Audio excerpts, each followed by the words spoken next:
Hey everyone, and welcome back to History Simplified. Today we're talking about that time when a handful of European nations with magnificent mustaches and a profound lack of self-awareness decided to carve up an entire continent like a Thanksgiving turkey. Think of it as the world's worst group project where everyone wants to be the group leader, nobody does the reading, and they end up gluing the whole project to the table and setting it on fire, all while calling it progress. This is the story of the scramble for Africa and specifically the Berlin Conference, a meeting that was less about diplomacy and more about a bunch of guys in suits drawing lines on a map they couldn't even read properly. Yes, we're probably oversimplifying, but let's be honest, they oversimplified an entire continent so it feels fair. Before the inevitable betrayal starts, if you enjoy this highly inaccurate but fun version of history, please hit that like and subscribe button. Seriously, it helps us buy more silly hats for the next video. Alright, grab some popcorn. Things are about to get unnecessarily complicated. So, let's set the scene. It's the latter half of the 19th century, and Europe is feeling antsy. It's like a high school locker room after a big win. You've got all these superpowered industrialized nations just dripping with testosterone, national pride, and a frankly alarming number of pointy helmets. They've run out of stuff to fight over on their own turf for like 5 minutes and they're getting bored. This is the age of empire, where the size of your global land portfolio is directly proportional to your national manhood. And Britain, the undisputed heavyweight champion of colonialism, is strutting around the gym like it owns the place. Which, to be fair, it kind of did. But what about Africa? For centuries, Europe had treated Africa like a house they were too scared to enter. They'd hang out on the porch, the coastline, doing some trading, building a few forts, and engaging in the utterly monstrous transatlantic slave trade. But the interior? That was the Dark Continent. Not because of some spooky racist nonsense, but because they were literally in the dark. Their maps were just big, empty blobs with "Here be dragons" scribbled in the middle. They had no idea what was in there. Thanks to a killer combination of tropical diseases that laid Europeans out flat, terrain that laughed at their silly little shoes, and, the fact that there were already millions of people living there in powerful kingdoms who were not super keen on being discovered. So for a long, long time, the European presence was minimal. It was a pre-game show with only a few players on the field. First you had Portugal. Picture Portugal as the old man on the street who won't stop talking about his glory days. He was the first one to the party back in the 15th century, sailing around the coast and setting up shop in what would become Angola and Mozambique.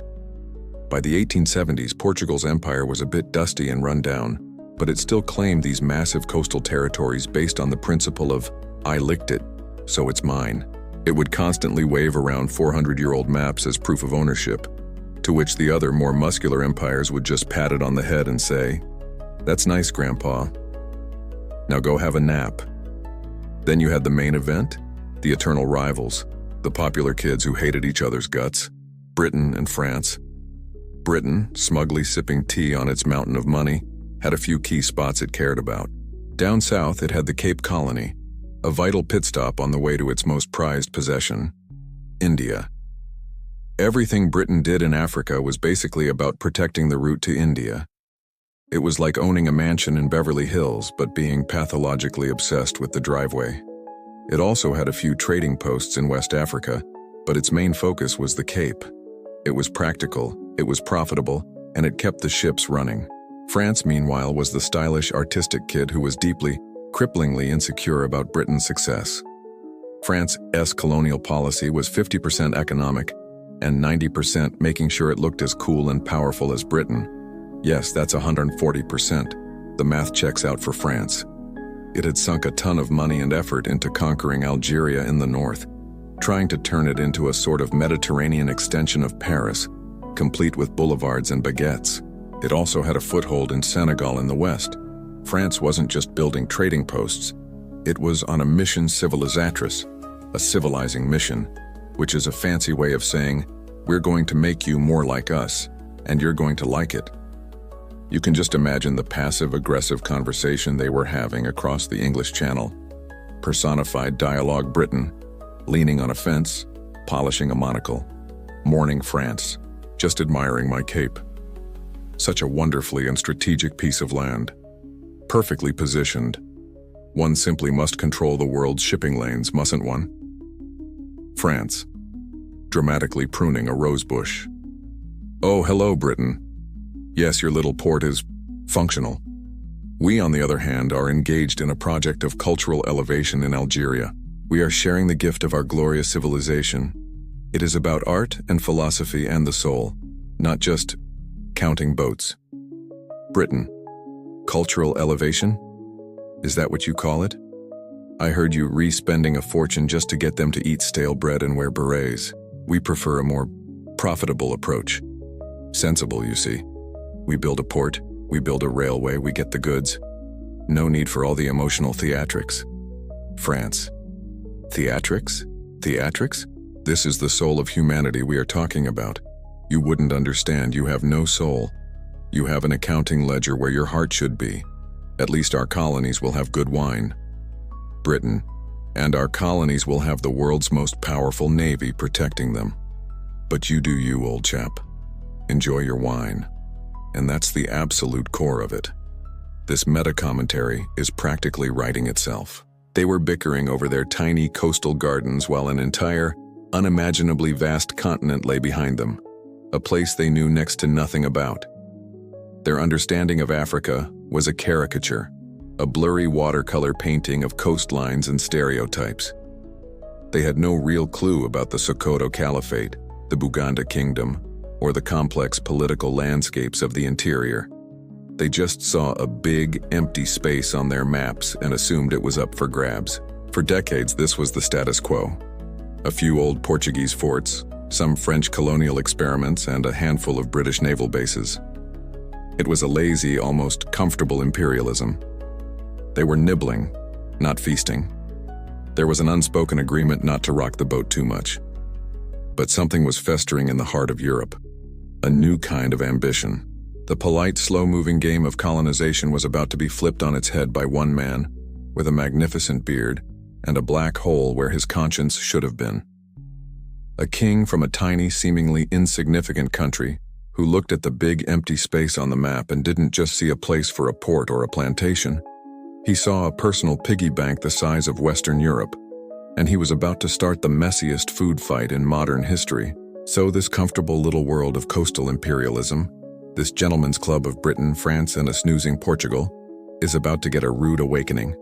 And the alarm clock is coming from the quietest, most unassuming house on the block, Belgium. Now, nobody in the 19th century was scared of Belgium. Belgium was created to be aggressively non-threatening.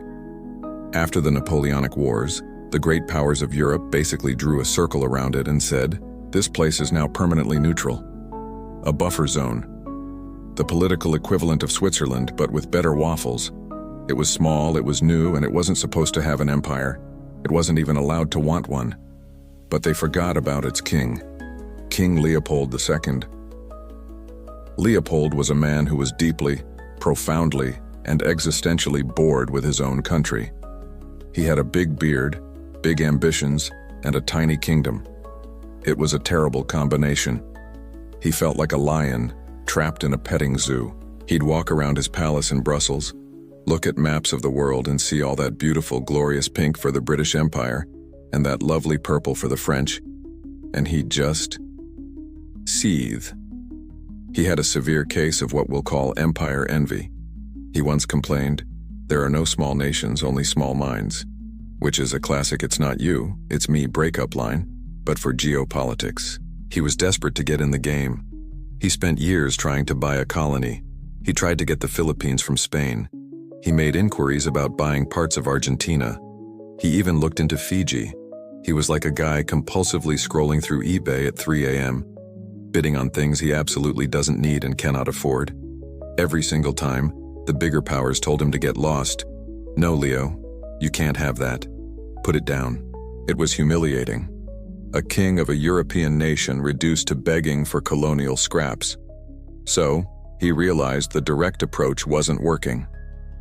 Brute force was off the table. Belgium's army was basically a marching band with rifles. He couldn't compete with Britain's navy or France's legions. He needed a back door, a new strategy. And one day, It hit him in a flash of cynical, sociopathic genius. If you can't conquer them, help them. He decided to rebrand colonialism. He was going to launch the world's first and only evil humanitarian mission. He wouldn't be an invader. Oh no, he'd be a savior.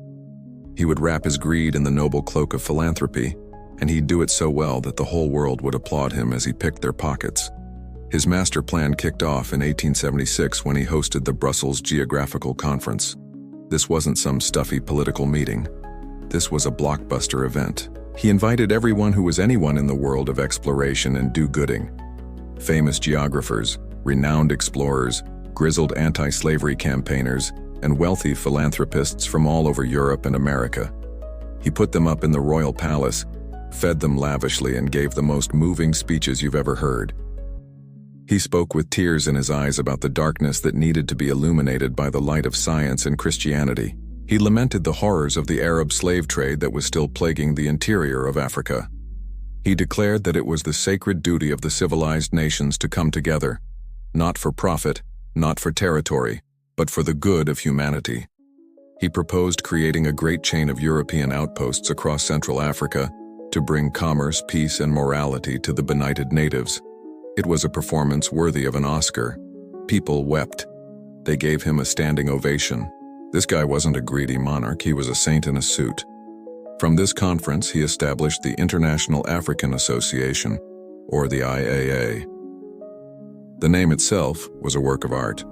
International meant it wasn't just a Belgian project, so nobody could get suspicious. African made it sound like it was for the benefit of Africa. An association sounded so harmless.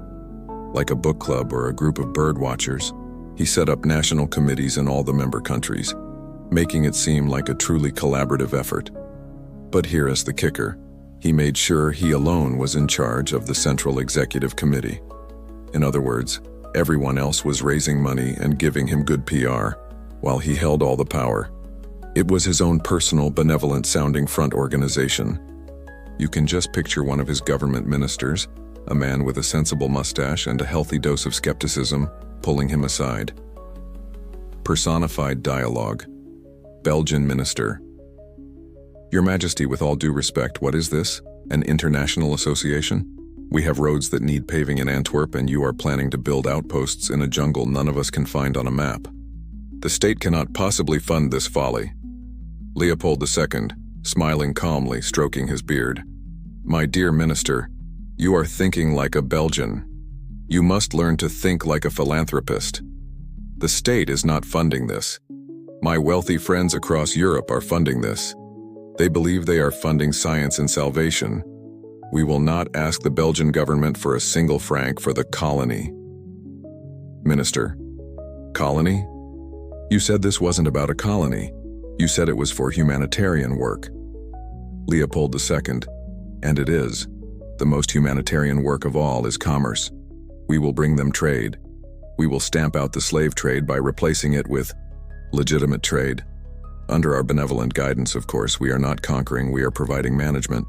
We are not building an empire, we are starting a charity. And the beauty of it is, when you run a charity this big, a great deal of wealth just happens to stick to your fingers. It's for administrative costs, you see.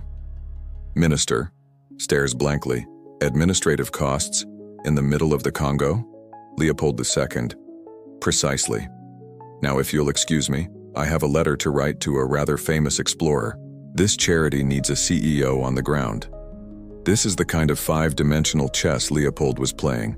He had correctly diagnosed the prevailing mood in Europe. There was a growing unease with the brutality of old-school colonialism, but there was also an intense national pride and a genuine, if profoundly condescending, belief in the civilizing mission. Leopold weaponized that sentiment. He took the moral language that Britain and France used to justify their own empires and turned it into his key to the UN-plundered heart of Africa. He didn't care one bit about ending the slave trade or bringing enlightenment. He had read the reports from explorers, particularly Henry Morton Stanley, who had just crossed the continent and mapped the course of the mighty Congo River. Those reports spoke of a land of unbelievable natural wealth. Ivory, rubber, minerals, a treasure chest waiting to be opened. The International African Association wasn't a charity. It was a corporate raider disguised as the Red Cross. And by creating it, Leopold had completely outmaneuvered his rivals. How could Britain, a nation that prided itself on its anti-slavery navy, possibly object to an international effort to stamp out slavery? How could France, the home of the mission civilisatrice, stand in the way of someone trying to civilize? They couldn't. He had them trapped. He had found his back door into Africa, and now all he needed was someone ruthless enough to go in and start signing the paperwork. Leopold, sitting in his plush palace in Brussels, now had the perfect corporate structure for his hostile takeover of Central Africa. He had the noble-sounding NGO, the international funding, and the bulletproof humanitarian cover story. All he needed was a COO, a chief operating officer ruthless enough to execute his vision on the ground. He needed a man who didn't get bogged down by little things like morality or geographical obstacles. He needed a celebrity. He needed Henry Morton Stanley. If 19th century exploration was rock and roll, Stanley was the abrasive, chart-topping lead singer with a history of trashed hotel rooms. He was a Welsh-American adventurer who had literally bullied his way across Africa to find the missing missionary David Livingstone, greeting him with the immortal, ridiculously stuffy line, "Dr. Livingstone, I presume." Stanley was a superstar. He was also a brute. He was famous for his relentless drive, his near-superhuman endurance, and his preferred method of negotiation, which usually involved a heavily armed column of mercenaries and a Gatling gun. He saw the African continent not as a place full of people, but as a stubborn opponent to be beaten into submission. After his trans-African journey, Stanley returned to Europe with a groundbreaking discovery. The Congo River was a giant, navigable highway leading straight into the heart of the continent. He tried to get his own country, Britain, interested. "Look," he said, "it's a free superhighway to untold riches." Britain, however, was in one of its periodically lazy and arrogant moods. It looked at the Congo, saw a lot of jungle and disease, and basically said, "Thanks, but no thanks." Bit of a fixer-upper, isn't it? Stanley was furious. Leopold saw his chance. He invited the spurned explorer to Brussels and rolled out the red carpet. He showered Stanley with praise, money, and, most importantly, a mission that matched his colossal ego. Leopold, the master manipulator, didn't say, "Go build me a slave state." He said, "Mr. Stanley, we, the International African Association, need you to lead a great scientific and philanthropic expedition. We want to establish a confederation of free native states, introduce legitimate commerce, and build a series of bases to help end the vile slave trade." Stanley, a man who probably wouldn't have stopped to help his own grandmother cross the street unless she paid him, nodded along enthusiastically. Free states, philanthropy, whatever. The man was offering him a blank check, 5 steamboats, and a chance to go back to the Congo and be the boss. He was in. So in 1879, Stanley set off. His real mission was a masterclass in corporate fraud. He steamed up the Congo River with a mountain of supplies and a stack of blank treaties. These documents were legal works of art, if your art is blatant theft. Written in French or English, they were presented to local African chiefs who couldn't read a word of them. An interpreter would vaguely explain that the nice white man wanted to be their friend and trade with them. The chief would make his mark, an X, on the paper. In return, he'd get a bottle of gin, a uniform from a defunct European army, or a few yards of bright red cloth. What the chief didn't know was that the treaty he'd just signed handed over his people's land, their right to trade with anyone else, and all mineral and forest rights to Leopold's association, forever. It's the modern equivalent of clicking agree on the terms and conditions without reading them, except instead of giving up your data, you give up your entire country for a hat. While Stanley was busy with his treaty and trinket show, someone else started to notice. France. France saw this massive, well-funded expedition pushing into the Congo, and its national paranoia went into overdrive. If this international association was really just a front for the Belgian king, and they were pretty sure it was, they couldn't just sit by and let him monopolize the entire Congo basin. So they called upon their own star explorer. Enter Pierre Savorgnan de Brazza. If Stanley was a heavy metal frontman, de Brazza was a smooth jazz saxophonist. An Italian-born French naval officer, he was everything Stanley was not. Charismatic, diplomatic, and genuinely respectful of the local cultures. He traveled light, learned local languages, and believed in building relationships. He was famous for his method of peaceful conquest, charming African leaders into alliances rather than trying to intimidate them. He was, in short, the perfect rival. What followed was one of the strangest races in history. Stanley was on the south bank of the Congo. De Brazza was on the north bank. It was a mad dash for treaties. Stanley's expedition was a lumbering beast, blasting rocks to build a road, dragging steamboats overland, and generally making a huge, violent mess. De Brazza's expedition was quiet and nimble. He'd walk into a village, share a meal, make friends, and walk out with a treaty signed for France. It was brute force versus charisma, playing out in real time on opposite sides of a river. The tension is palpable and the messages flying back and forth to Europe. Personified dialogue. Stanley, telegram from the Congo. Leopold, Brussels. Road construction at standstill. River unpassable. Locals demanding more cloth. This is not philanthropy, this is advanced babysitting. Stop. Leopold, telegram from Brussels.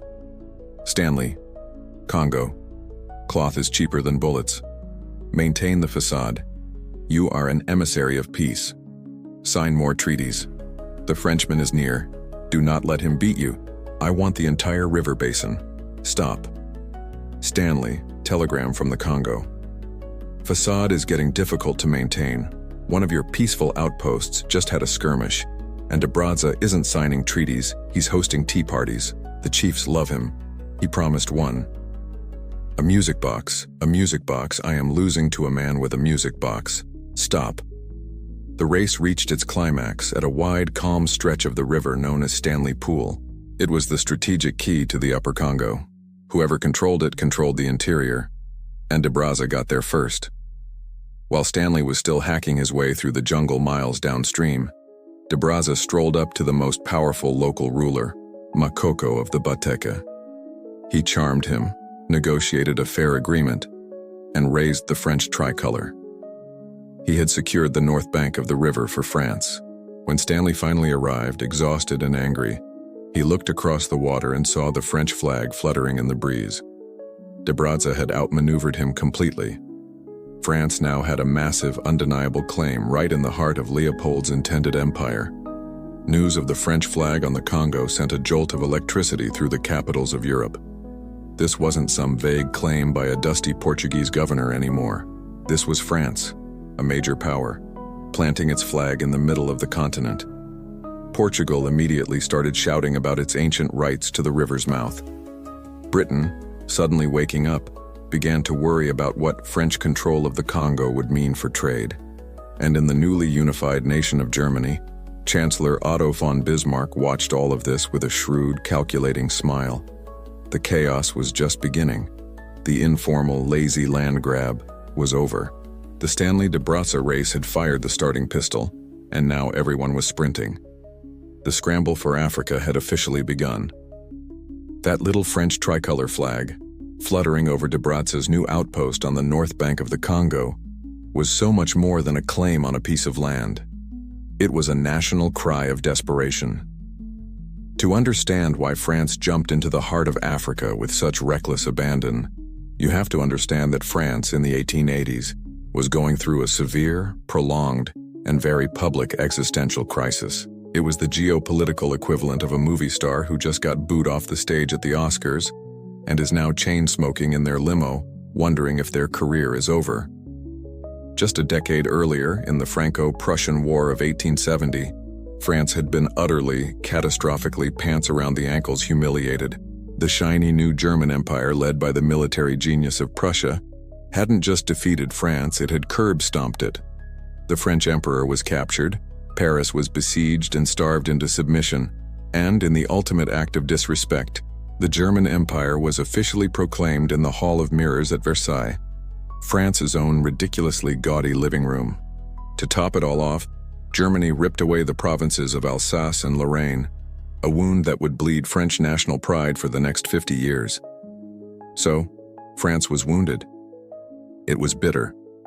It was terrified of the hulking, powerful German neighbor it now had to live with, and it was desperately, achingly insecure. Its politicians were obsessed with one thing: la gloire, the glory, the prestige, the undeniable proof that France was still a global power to be reckoned with. Colonial expansion became their therapy. The argument, championed by politicians like Prime Minister Jules Ferry, went something like this. Okay, so maybe we can't beat the Germans in a land war in Europe right now. They're too big, too scary, too organized. But we can build a bigger, better, more fabulous empire overseas than anyone else.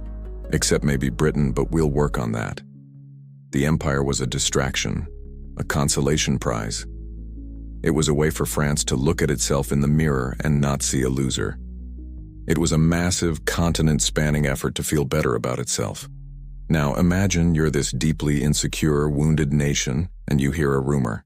The rumor is that King Leopold II of Belgium is about to snag a personal empire the size of half of Europe. Belgium, the country whose primary exports were chocolate and neutrality. The country France regarded as its harmless little nephew, who still wore floaties in the pool. The idea that this pipsqueak king was outmaneuvering France was more than a strategic problem. It was a profound, cosmic insult. If Leopold could get a massive colony and France couldn't, then it was game over. They might as well pack it in, turn out the lights, and learn to speak German. This is why they backed de Brazza with such ferocious enthusiasm. His race against Stanley wasn't just a geographical competition, it was a fight for the very soul of France. And when de Brazza won, when he planted that flag at the pool, Paris erupted. De Brazza was a national hero. He was the handsome, dashing adventurer who had won a victory for France. He hadn't beaten the Germans, but he'd beaten Leopold's guy, and that was good enough. The French government, swept up in a wave of public euphoria, immediately ratified de Brazza's treaty with King Makoko. There was no hesitation, no real debate about the costs. They just did it. It was an emotional reaction, a desperate lunge for a win, any win. It's a perfect example of foreign policy being driven by feelings, which is almost always a terrible idea. This wasn't a calculated move based on economic projections. It was retail therapy on a global scale. It was a nation saying, I feel terrible about my recent military drubbing, so I'm going to acquire a vast, disease-ridden, and largely unmapped jungle. That'll show 'em. The absurdity of basing a multi-billion franc colonial enterprise on wounded pride cannot be overstated. You can practically hear the arguments echoing through the cafes of Paris. Personified dialogue. Cautious French politician, sipping his absinthe. Jules, you cannot be serious. We have ratified this Congo treaty. The treasury is already stretched thin preparing for the next war with Germany, and you want to build forts in a swamp on the other side of the world? It is fiscal lunacy. Imperialist French politician, Jules Ferry, gesturing dramatically with a croissant. Henri, you are a man of ledgers, not of vision. You see the cost of the bricks, I see the cathedral we are building. This is not about money. It is about morale. It is about élan. The people of France need a victory. De Brazza gave them one. We, the government, have confirmed it. This shows the world that France is not a nation in retreat. We are advancing. We are expanding. We are still France. Cautious politician. We are still France, but soon we will be a bankrupt France. What is even there? Rumors of ivory? A few rubber trees? We are picking a fight with Britain and this mad Belgian king for a ghost, imperialist politician. Then we will own the ghost. Better to own a ghost than to own nothing at all. This is about our rank, our place in the world. Germany has stolen our honor in Europe. We will forge a new honor in Africa. Now, are you going to finish that pastry? And so France made its move. By officially ratifying the treaty and claiming the French Congo, it transformed the situation entirely. This was no longer a shady backroom deal being run by a weirdo king through a fake charity. This was a great power of Europe making an official, unambiguous, in-your-face territorial claim in the heart of Africa. the dominoes began to topple in earnest. Portugal, which had been grumbling on the sidelines, started screaming bloody murder, waving its old maps with renewed vigor. Britain, which had been trying its best to ignore the whole messy affair, suddenly sat up, spilled its tea, and started wondering if it needed to send a gunboat. And every other nation with a navy and a sense of entitlement looked at the map and felt a sudden, powerful pang of FOMO, the fear of missing out. France's desperate attempt to soothe its wounded ego had just thrown a gallon of gasoline on a small fire. The scramble was no longer a potential crisis, it was here, and everyone was about to get their hands dirty. So France is having a national meltdown, Leopold is running the world's shadiest charity, and Portugal is waving its antique maps around like a madman. The whole of continental Europe is in a tizzy over the Congo. And what is the reaction from the global superpower, the head prefect, the undisputed champion of the world? A long, drawn-out, exasperated sigh. To understand Britain in the 1880s, you have to picture the richest man in the world, who already owns everything worth owning, watching his neighbors get into a screaming match over a vacant, swampy lot between their houses. He's not impressed. He's not jealous. He's just annoyed. Annoyed that their shouting is disturbing his afternoon tea. Britain was already drowning in colonies.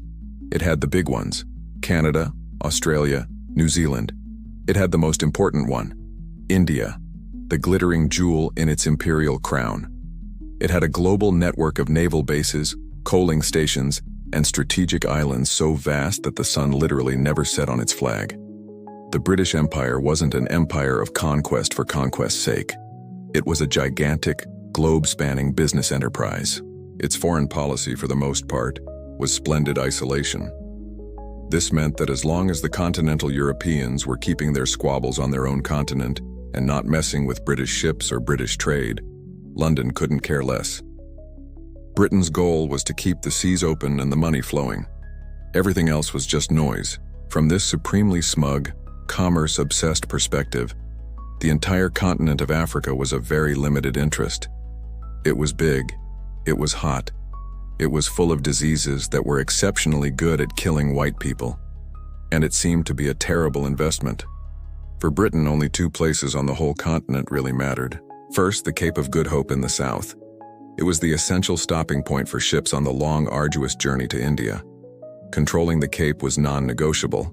Second, and infinitely more important, was Egypt. Since the opening of the Suez Canal in 1869, Egypt went from being a historical curiosity to being the single most strategic piece of real estate on earth for the British. The canal sliced the travel time to India from months to weeks. It was the jugular vein of the empire, and Britain was prepared to do literally anything to protect it. It had just invaded and occupied Egypt in 1882 for precisely this reason. The rest of Africa, the vast unknown interior? Honestly, Britain thought it was a bit of a dump, a burden on the taxpayer, as the famously frugal Prime Minister William Gladstone was fond of saying. So when news of the Congo shenanigans reached London, the prevailing attitude was one of weary resignation. Oh, for heaven's sake, now what? This childish squabble between France and some Belgian upstart was threatening to disrupt the lovely, quiet status quo. The real danger, from Britain's point of view, wasn't who owned the jungle. It was the threat to free trade.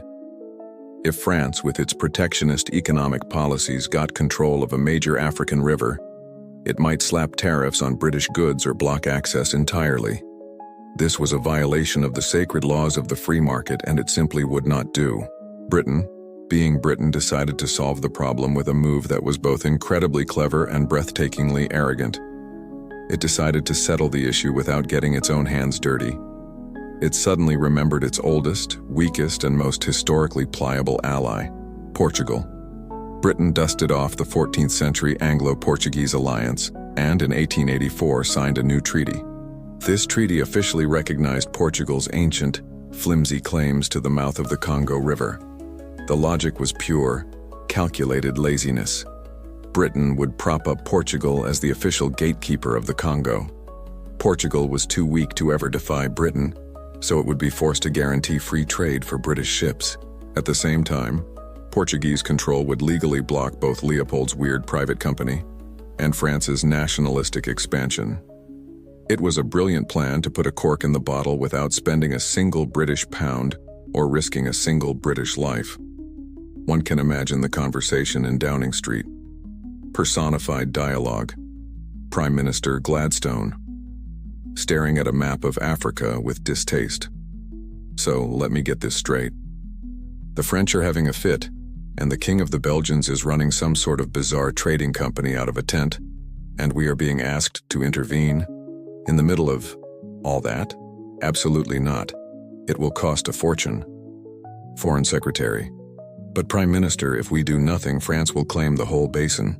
They'll build a tariff wall higher than the cliffs of Dover. Our merchants in Liverpool and Manchester will be ruined. Gladstone. No, you're not thinking fourth dimensionally. Why should we be the policemen of the Congo? We have a perfectly good, and more importantly, perfectly docile policeman already on the payroll. Portugal. They've been claiming to own the place for 400 years. Let's call their bluff. We'll sign a treaty, pat them on the head, tell them they're in charge, and then advise them to keep the river open to our ships. It's genius. It costs us nothing but ink. Foreign Secretary. And what if the other powers object? Gladstone, waving a dismissive hand. Let them object. We are Great Britain. We don't ask for permission. Now, about that tax reform. This was peak British arrogance. They thought they could just draw up a treaty with Portugal and declare the matter closed. But their clever, budget-friendly solution was the geopolitical equivalent of throwing a hornet's nest into a crowded room. France went berserk. Leopold launched a massive international lobbying campaign, screaming that Britain was handing the keys of his humanitarian project over to a decrepit and corrupt Portuguese administration. But the most important reaction, the one that would change everything, came from a very large, very powerful, and very much unconsulted nation in the center of Europe. The brand new German Empire, under its brilliant and perpetually grumpy Chancellor Otto von Bismarck, had been watching this whole circus with growing irritation, and Britain's casual attempt to unilaterally decide the fate of the Congo without so much as sending him a postcard was the final straw. Britain, in its smug attempt to stay above the fray, had just managed to poke the one bear in Europe you did not want to poke. Britain's attempt to quietly resolve the Congo mess with its Portuguese puppet was like trying to put out a campfire with a can of gasoline. It didn't solve the problem. It made the problem explode. And the biggest piece of shrapnel flew straight into the office of the most powerful and dangerous man in Europe. German Chancellor Otto von Bismarck. Enter Germany. The new kid on the block. And this new kid was terrifying. Forged in the fires of the Franco-Prussian War in 1871, the German Empire was Europe's fresh-faced superpower. It wasn't like old money Britain or artistically inclined France. Germany was an industrial and military juggernaut. It had the best army on the planet. Its factories were churning out steel and chemicals at a terrifying rate, and it was run with ruthless Prussian efficiency. But it had a problem. It was the new kid in a very old, very exclusive club, and it felt like it wasn't getting any respect. It had all this power, but it didn't have the one thing that all the other cool kids had: a sprawling colonial empire. At the helm of this new powerhouse was the Iron Chancellor, Otto von Bismarck. Bismarck was a political genius, a master manipulator, and a man who viewed the entire world as one giant, complicated chessboard. He was also, famously, not a fan of colonies. For years, he'd resisted the calls from German nationalists and merchants to get into the empire game. He thought colonies were a waste of money and a strategic liability. He once said, "Your map of Africa is very nice, but my map of Africa lies in Europe. Here is Russia, and here is France, and we are in the middle. That is my map of Africa." To him, Africa itself was irrelevant. All that mattered was maintaining Germany's power in Europe. So why the sudden change of heart? Why did Germany suddenly cannonball into the pool? Because Bismarck, the ultimate pragmatist, realized something. He realized that the scramble for Africa, this messy, chaotic squabble, was a golden opportunity. He could use it as a tool. Firstly, the pressure at home was becoming immense. The German public was screaming for their place in the sun. Denying them a colony was becoming politically difficult. Secondly, and much more importantly, Bismarck saw that colonies were the perfect way to gain leverage over his rivals. He could poke Britain and France in Africa to get what he wanted in Europe. It was a way to disrupt their cozy little world order and force them to deal with Germany as an equal. The Anglo-Portuguese Treaty was the perfect excuse. It was a stunning display of British arrogance, deciding the fate of a major international waterway without consulting anyone. Bismarck seized the moment. He positioned himself as the defender of free trade and fair play, the honest broker who was shocked by Britain's selfish behavior. It was a brilliant move. He was using Britain's own rhetoric against it. And just to show he was serious, in the spring and summer of 1884, right as the Congo crisis hit its peak, Bismarck went on a colonial shopping spree. In rapid succession, he declared German protectorates over a massive chunk of land in southwest Africa, modern-day Namibia, a slice of coastline called Togoland, and the Cameroons. These moves were calculated to cause maximum annoyance with minimum cost. He planted the German flag right on the doorstep of Britain's beloved Cape Colony. It was the geopolitical equivalent of building a spite fence. It was a loud, clear message to London. Hello? We're here now. You will have to talk to us. The sheer cynicism of Bismarck's strategy is a thing to behold. He didn't have some grand romantic vision of a German empire. He wasn't driven by a civilizing mission. He was using the continent of Africa and its people as a diplomatic weapon. He was weaponizing colonialism for purely European ends. The lives and lands of millions of Africans were just pawns in his chess game against the British Prime Minister. You can imagine him explaining this cold, hard logic to an enthusiastic but naive German businessman. Personified dialogue. German industrialist, my chancellor, what a triumph. German flags in Africa, our place in the sun at last. Think of the resources, the markets, the glory for the fatherland. Bismarck, without looking up from his desk. Glory does not pay for artillery shells, Herr Müller, and Southwest Africa is, by all accounts, a desert. Its primary export is geological formations. Do not get sentimental. Industrialist. But our prestige. We are an empire now, like Britain. Bismarck. We are an empire because of our steel foundries and our railway network, not because we own a large patch of sand. The purpose of this colony, as you call it, is to be an irritant, a mild, persistent diplomatic rash for the British. Every time they want something from us in Europe, we will scratch our African rash and remind them how uncomfortable things could get. It is a tool, a lever, nothing more. Industrialist. Slightly deflated. Oh, I see. So we don't actually want the sandbox? Bismarck. We want the British to know we have the sandbox. There is a difference. Germany's sudden, aggressive entry changed the entire dynamic. This was no longer a squabble. This was a full-blown international crisis. Britain was trying to impose its own rules. France was acting on raw emotion. Portugal was screaming from the sidelines. Leopold was trying to pull off the heist of the century. And now Germany, the 800-pound gorilla, had just walked into the room and started a food fight. With every major European power now furious with every other major European power over a piece of land none of them truly understood, the situation was spiraling towards a potential all-out war. And Bismarck, the man who had just gleefully thrown gasoline on the fire, now stepped forward with a calm, reasonable expression and offered a solution. To avoid a catastrophic conflict, he suggested, why don't they all sit down together like civilized gentlemen and sort this all out? He would even be happy to host. In Berlin, of course. So the playground is in chaos. Britain has tried to enforce its own rules. France is throwing a tantrum. Portugal is crying in a corner, and Germany has just shoved everyone.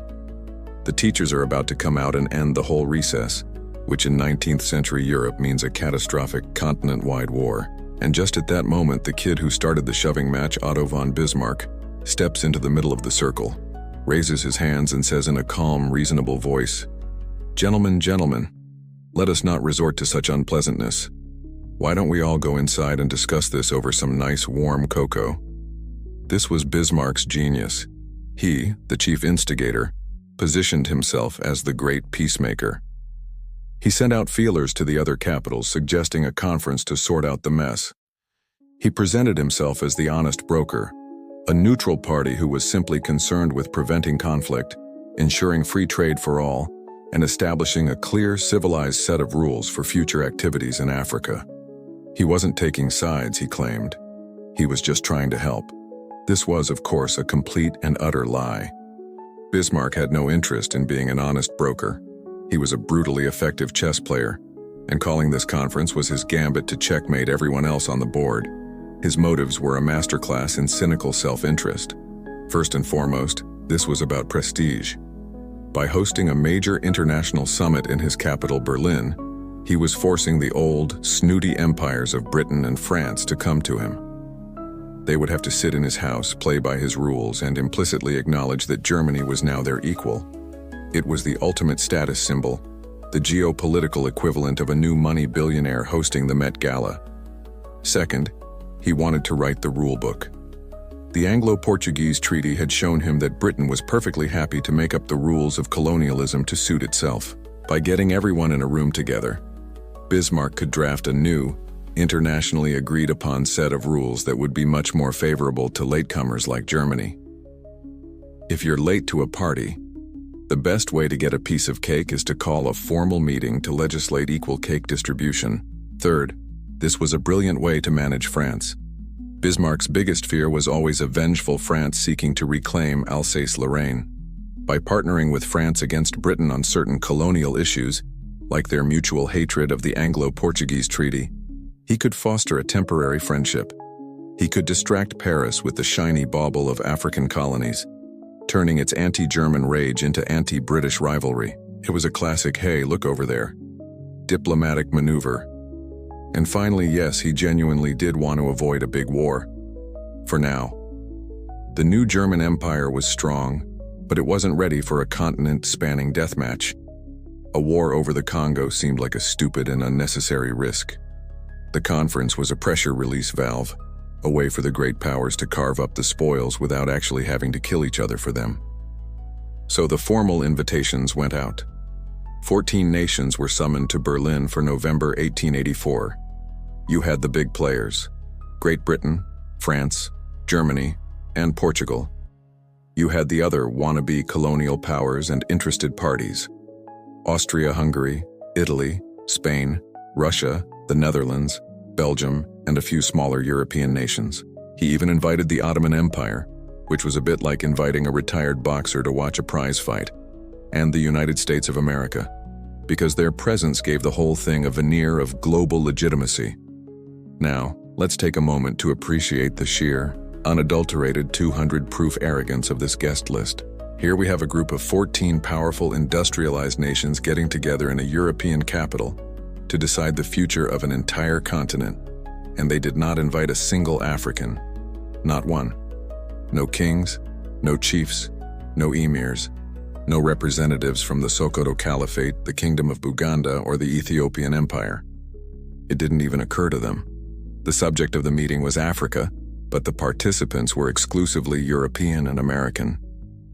It was a meeting about the sheep, for the benefit of the wolves, and the sheep were not even allowed in the building. The reactions to the invitation were predictable. Britain was livid. It was being dragged to Germany to justify its foreign policy in front of everyone, but they couldn't refuse Bismarck's invitation without looking like they were against peace and free trade. So they agreed to go, grumbling all the way. France was cautiously pleased. This was a chance to stick it to Britain and get some international backing for its claims.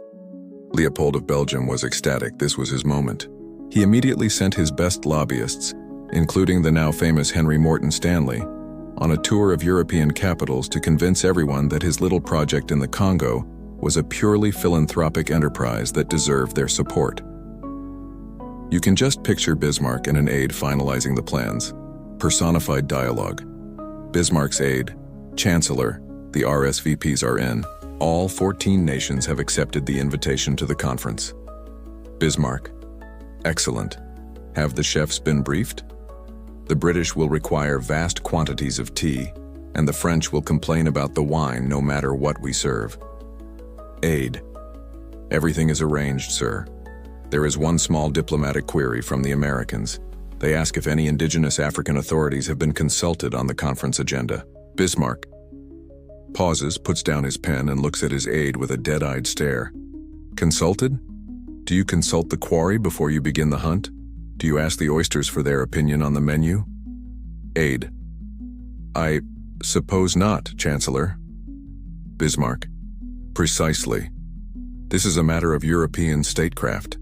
The Africans are the subject, not the participants. Their role is to be civilized.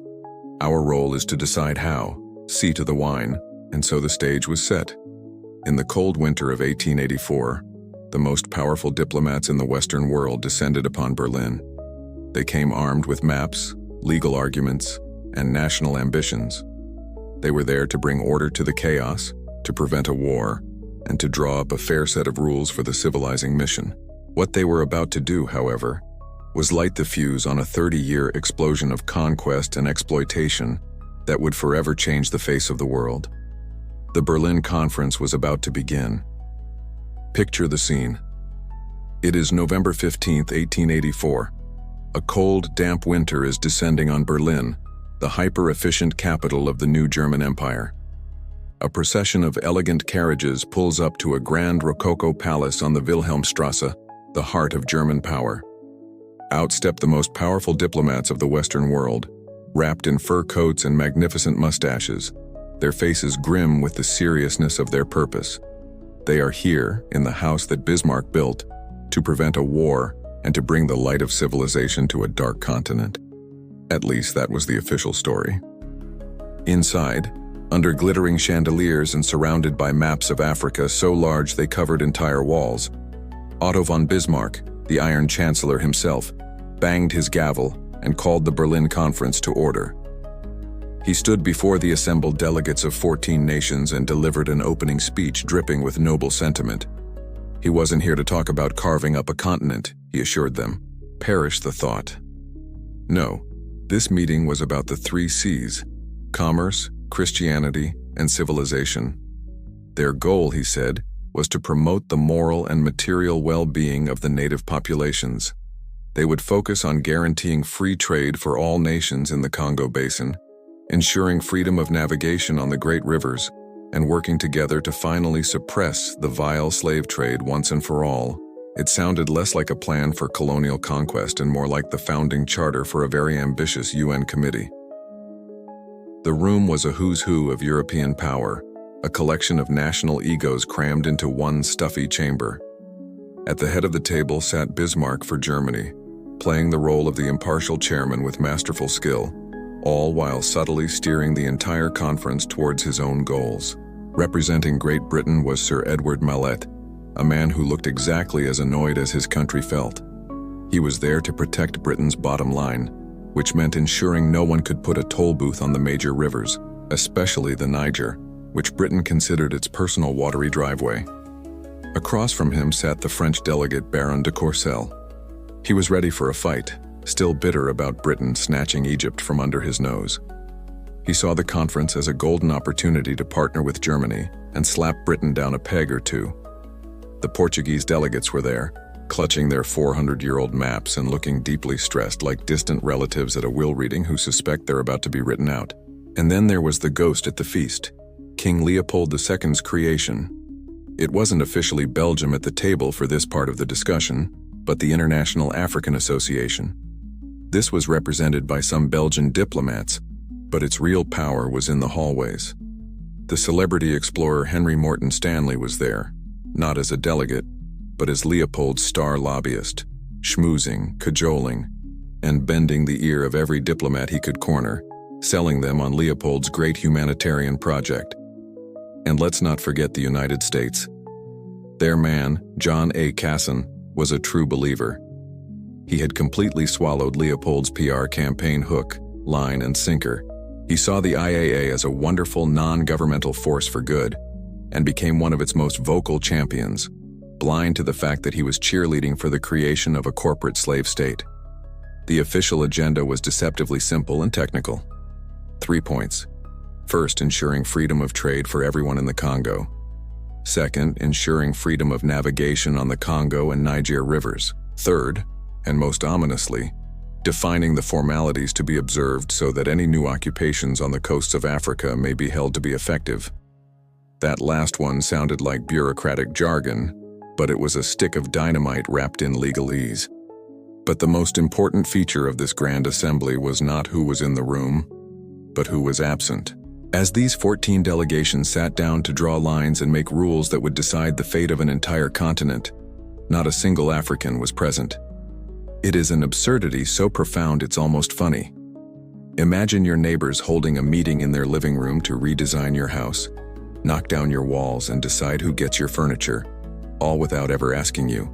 It was the ultimate expression of imperial arrogance. The people whose lives, lands, and futures were being debated were not considered important enough to even have a voice. The underlying tensions were barely concealed beneath the veneer of diplomatic politeness. You could feel it in the air during the coffee breaks. Personified dialogue French delegate, Baron de Courcelles, stirring his coffee. Sir Edward, a most enlightening session. Chancellor Bismarck's commitment to free trade is admirable, a principle we French cherish, of course, so long as it serves the interests of civilization. British delegate, Sir Edward Mallet, not touching his coffee. Indeed, Baron, free trade is the lifeblood of the world.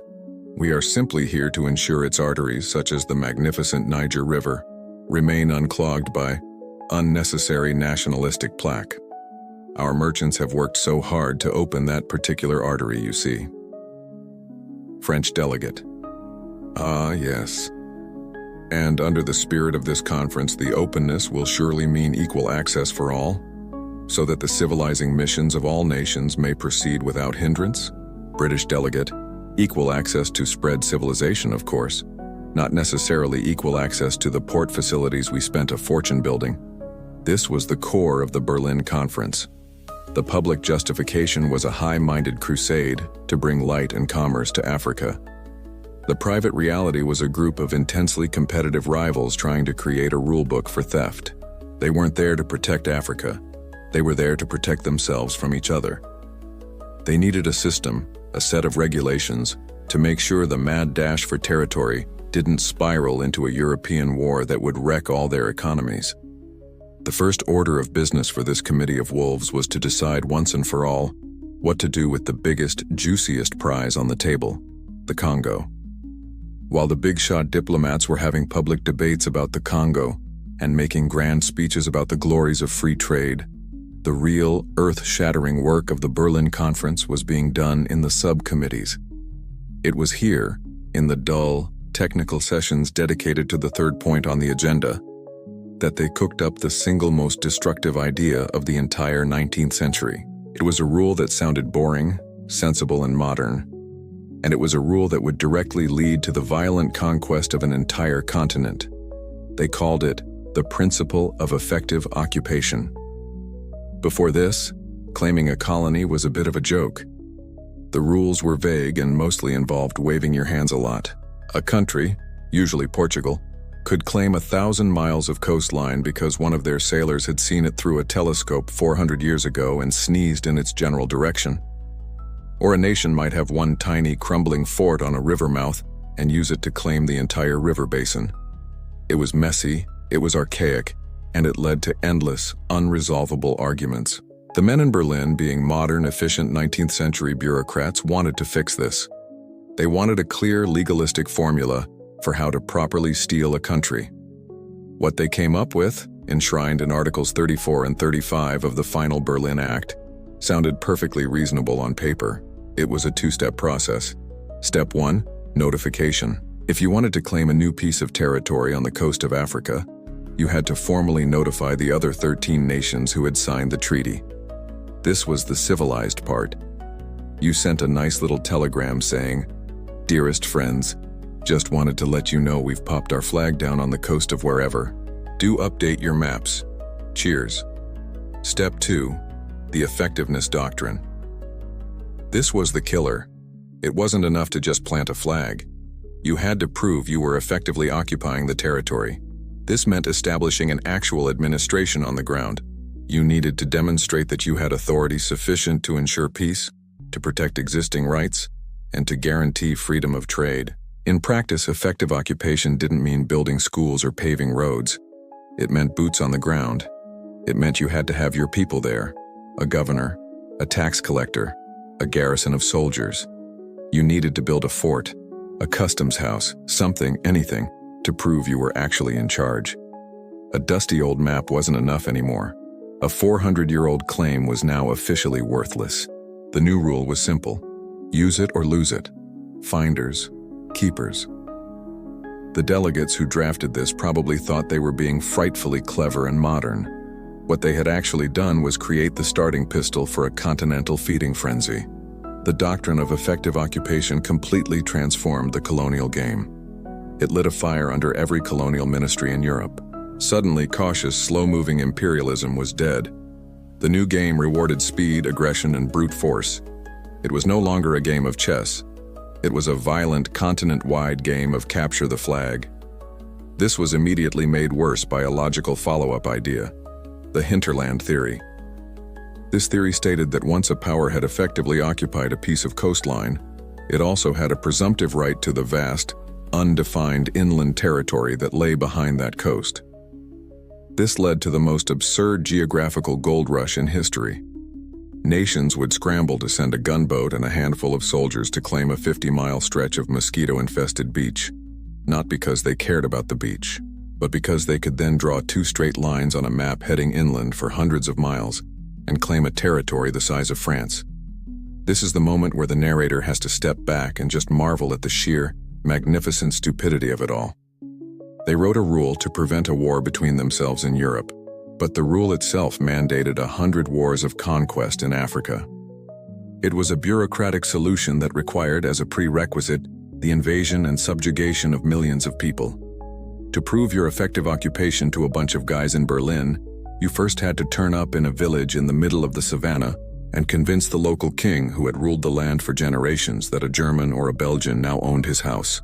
And if he disagreed, which he almost certainly would, you had to use force to establish your authority. The rule book for peace was a recipe for war. You can imagine two junior attachés, slumped over a beer in a Berlin pub, having a moment of horrifying clarity. Personified dialogue. Junior German diplomat, taking a long sip of beer. Well, I think Article 35 is a triumph of German legal logic. Effective occupation. It is precise. It is orderly. No more arguments based on who saw what from a boat in the 15th century. Junior British diplomat. Orderly? Franz, it's a bloody cataclysm. We've just turned colonialism from a slow, creeping vine into a forest fire. My government prefers to acquire its empire in a fit of absence of mind, not in a frantic, undignified steeplechase. German diplomat. But it provides clarity. It reduces friction between us, the great powers. British diplomat. It reduces friction between us by redirecting all of the friction onto the poor sods who actually live there. Before, we could make a claim and let it sit. Now we have to send an expedition, raise a flag, build a fort, and fight anyone who objects, just to prove to you that we're there. We've basically made conquest compulsory. My minister is going to be thrilled about the budget for this. German diplomat. Pondering. So, more expeditions? British diplomat. Hundreds more. And more guns to go with them. Congratulations, Franz. We came here to prevent a war, and instead we've just franchised it. The ink on the Berlin Act wasn't even dry, but the message was already clear. The vague, informal rules of empire were dead. A new, more demanding, and infinitely more violent era had begun. The delegates in Berlin thought they were creating a system to manage the scramble for Africa in a civilized way. What they had actually done was provide a legal and moral justification for its most brutal and explosive phase. The starting pistol had been fired. With the ground rules for the great colonial game now established, it was time for the Berlin Conference to address the issue that had started the whole fire: the Congo. The massive million-square-mile basin of the Congo River was the grand prize, and everyone wanted to know who was going to walk away with it. In the ring, you had three main contenders. In one corner, ancient Portugal, insisting the river mouth was its property because one of its explorers, Diogo Cao, had left some stone markers there in 1482. In the other corner, the formidable nation of France, with an ironclad modern treaty for the north bank of the river. And in the third corner, the weirdest contender of all.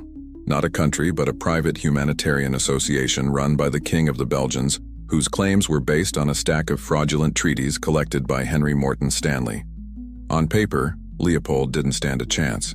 His claim was legally flimsy and his organization was a sham. But Leopold wasn't playing by the rules. While the other diplomats were debating in the conference hall, Leopold was running the most brilliant lobbying campaign in history from his palace in Brussels. He was a master at exploiting the rivalries and greed of the great powers. He didn't try to beat them all at once. He picked them off one by offering each of them exactly what they wanted to hear. First, he went to work on France. France was his biggest rival with a solid claim right next door. So Leopold made them a secret, irresistible offer. "Look," he said, "I'm just a humble philanthropist. This whole running a state in Africa thing is terribly difficult. If for some reason my little project fails and I have to sell, I will give France the right of first refusal." This was an absolute stroke of genius. Overnight, France stopped seeing Leopold's state as a competitor and started seeing it as a massive future French colony that they could acquire for pennies on the dollar later. It was like a guaranteed inheritance. France immediately dropped its major objections and decided to support Leopold. Next, he tackled Britain. He knew Britain was obsessed with two things: its rivalry with France and, more importantly, free trade. So his pitch to London was simple. The French, he argued, are notorious protectionists. If they get the Congo, they'll seal it off with tariffs and your merchants will be ruined. My state, however, will be an international free state. It will be a paradise of free trade. No tariffs, no duties, open to all nations equally. Your traders will make a fortune. Britain, seeing a chance to both stop its main rival, France, and guarantee its own economic access, eagerly took the bait. Finally, there was the host himself, Bismarck. Bismarck didn't want the Congo for Germany, but he sure as hell didn't want Britain or France to have it either, as that would make them too powerful. Leopold's international state was the perfect solution. It would serve as a giant neutral buffer zone between French Africa and British Africa, keeping his two main rivals from being direct neighbors and, therefore, from killing each other in the jungle. Plus, Leopold promised German merchants the same free trade rights as everyone else.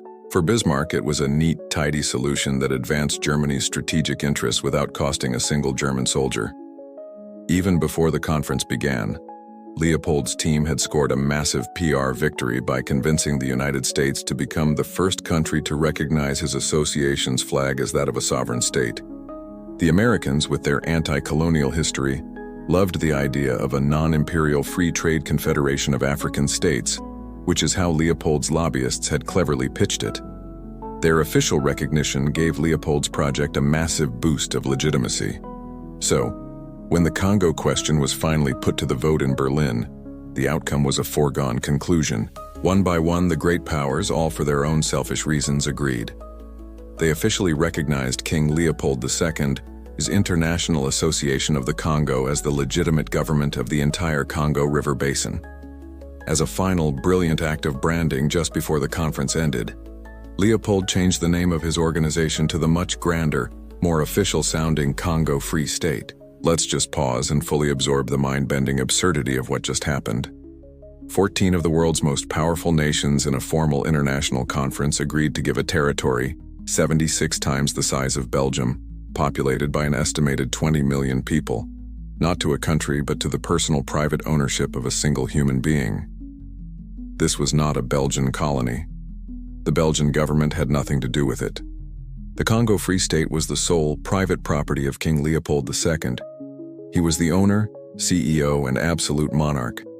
They had created the largest private estate in the history of the world. You can imagine the delegates trying to rationalize this bizarre decision to themselves. Personified dialogue. British delegate, adjusting his tie. So, it is settled. The Congo Basin is to be administered by the King of the Belgians, as a private citizen.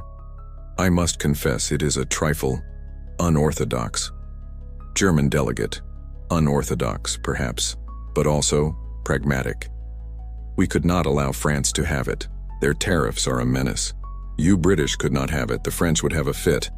The Portuguese are, well, the Portuguese. This free state is a neutral solution. A vast business park, open to all. British delegate.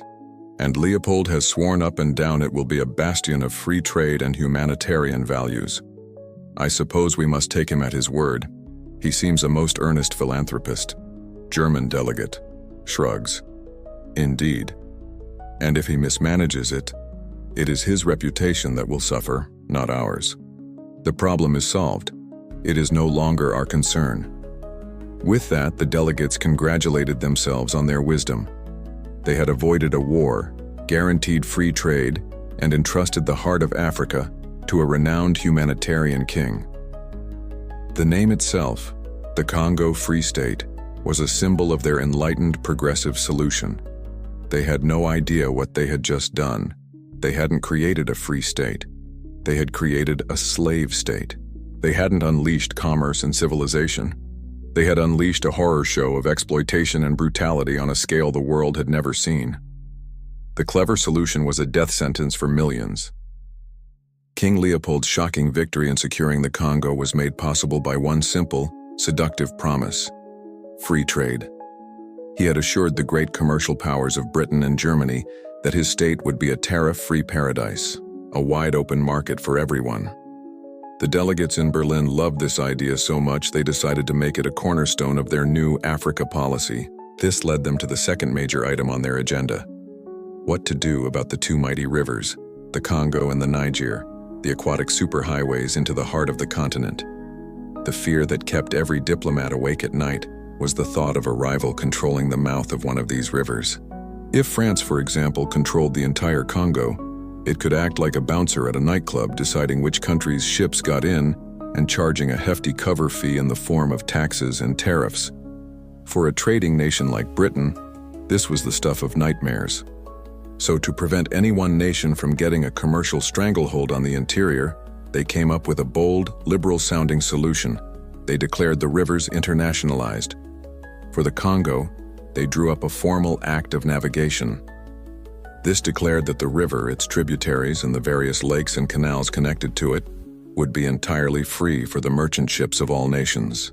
Whether you were flying a British flag, a German flag, or a Swedish flag, you could sail your ship wherever you wanted, load or unload your cargo, and trade with whomever you pleased. There would be no river tolls, no transit duties, no special privileges for anyone. To oversee this aquatic utopia, they even established an international commission for the navigation of the Congo, a body made up of representatives from all the signatory powers to ensure the rules were followed. When it came to the Niger River in West Africa, the principle was the same, but the execution was different. The Niger was Britain's baby. British explorers and merchants had been the most active in opening the region to European trade, and London was extremely possessive of it. So, while the British delegate, Sir Edward Mallet, stood up and grandly agreed to the noble principle of free navigation for all on the Niger, he added a tiny footnote. The administration of these rules on the Niger, he explained, would be handled exclusively by Great Britain. No need for a messy international commission here. Britain would be the sole guarantor of fairness. It was a breathtakingly arrogant move, essentially declaring an international highway but appointing yourself as the only traffic cop. This was all presented to the world as a tremendous victory for enlightenment and progress. Look at us, the great powers declared. We are not selfish imperialists. We are breaking down barriers, smashing monopolies, and opening the darkest corners of the world to the glorious benefits of international commerce. Missionaries, merchants, and scientists can now travel freely, bringing Bibles, bolts of cloth, and botany to the waiting peoples of the interior. It was, they claimed, a selfless act of international cooperation. But the reality was far more cynical. Free trade and free navigation were not about helping African traders get their palm oil to global markets. They were about ensuring every European power got an equal shot at the loot. It was a poacher's agreement. They were making sure that no one wolf could claim the entire chicken coop for itself. The open door they created was for European businesses to flood in, overwhelm existing African markets, and extract resources with maximum efficiency. It was a charter for synchronized competitive exploitation. It guaranteed that the economic takeover of the continent's interior would be a free-for-all, not a monopoly. The hypocrisy, particularly on Britain's part, was not lost on the other delegates. Personified dialogue. French delegate, a marvelous breakthrough, Sir Edward. An international commission to ensure free and fair access to the Congo. Truly, a model for the future. And so we shall apply this same excellent model to the Niger River, yes? British delegate, adjusting his cuffs. Well, you see, Baron, the Niger is a rather unique situation. We feel that an international body would be superfluous. Great Britain is more than capable of upholding the sacred principle of free navigation on its own. It's a matter of administrative efficiency. French delegate, efficiency? Or is it a matter of you wanting to control the board while claiming the game is open to all? This sounds less like free navigation and more like free navigation with British permission. British delegate, my dear Baron, you wound me. Think of it as a public service. We have invested so much in the region already. It is only natural we take the lead in its stewardship. We are not gatekeepers. We are benevolent hosts, and we expect our guests to behave. French delegate, muttering into his wine, benevolent hosts who own the only key to the front door. The impact of this policy was immediate and devastating to the existing African economies. For centuries, powerful African kingdoms and merchant groups had controlled the trade routes from the interior to the coast. They acted as the middlemen, and they grew wealthy and powerful because of it. The open rivers policy smashed this system to pieces. Now a European company could load up a shallow draft steamboat with cheap goods and guns, bypass the African middlemen entirely, and sail hundreds of miles upstream to dictate terms directly to the producers at the source. It was a declaration of economic war on the established African powers. So, the conference had made its first two big decisions. It had handed the heart of the continent to a single man under the guise of philanthropy, and it had declared the continent's arteries open for business under the guise of free trade. They believed they were writing a modern, liberal charter for the development of Africa. In reality, they had just signed the documents foreclosing on an entire continent's economic independence. The Berlin Conference had successfully established the legal framework for the great African land grab. It had created the rules for calling dibs, settled the thorny Congo question, and declared the major rivers open for business. But the real driving force behind the scramble wasn't found in the clauses of the Berlin Act. It was found in the wild, grandiose, and frequently insane national ambitions of the great powers. And no ambition was grander or more insane than Britain's pathological obsession with a single straight line on the map. This was the dream of the Cape to Cairo Railway. It was an idea of such breathtaking arrogance that you almost have to admire it. The plan was to create an uninterrupted, solid, glorious band of British territory, running from the southernmost tip of the continent, Cape Town, all the way to the ancient city of Cairo on the Mediterranean Sea. And through this corridor of red on the map, they would build a railway. A single, continuous iron spine that would link the length of Africa, a testament to British engineering, British will, and British dominance. It would be thousands of miles long, crossing scorching deserts, impenetrable jungles, vast swamps, and soaring mountains. It was the 19th century equivalent of wanting to build a ladder to the moon. While the idea had been around for a while, it was most famously championed by the human embodiment of British imperial ego, a man named Cecil Rhodes, who we will get to know much better later. For him, and for a whole generation of British imperialists, the Cape to Cairo dream was more than just a railway project. It was a holy quest. On a practical level, the railway promised to be the ultimate tool of empire. It would allow Britain to shuttle troops and supplies up and down the continent at a moment's notice, making it easier to crush rebellions and project power. It would, in theory, open up the vast untapped resources of the African interior to British industry, hauling out ivory, copper, gold, and cotton to the coast and hauling in cheap manufactured goods from Manchester. It was a vision of perfect, top-down colonial administration and profit. But the symbolic power of the idea was far more important. An unbroken line of British red from south to north was a definitive statement. It was a line drawn across the face of Africa that declared, unequivocally, This continent has a British spine. The railway itself would be a wonder of the modern world, a monument to industrial might that would rival the pyramids of the pharaohs. It was about prestige, it was about power, and it was about painting the map a very specific color. This single-minded, north-south obsession became the key to understanding virtually everything Britain did in Africa for the next 30 years. Suddenly, British foreign policy becomes crystal clear. Why did they invade and occupy Egypt in 1882? To secure the northern end of the railway. Why were they so obsessed with controlling the Sudan and the headwaters of the Nile? To protect Egypt and secure the next massive link in the chain going south. Why did they suddenly develop a passionate interest in the obscure kingdoms around the Great Lakes of East Africa, in modern-day Uganda and Kenya? Because that was the land bridge they needed to connect the Sudan to their territories in the south. Of course, there were a few tiny problems with this grand vision. First, the geography was a nightmare. The plan required crossing the Sud, a swamp in southern Sudan the size of England. Second, the route was currently occupied by millions of people, living in highly organized and often powerful states, who had absolutely no interest in having a British railway plow through their homes. And third, the biggest obstacle of all, other Europeans. Staring at a map, the British planners saw to their immense frustration a huge, immovable blob of territory sitting right in the middle of their perfect red line. German East Africa, modern-day Tanzania. The Germans were in the way. It is a stunning example of imperial hubris.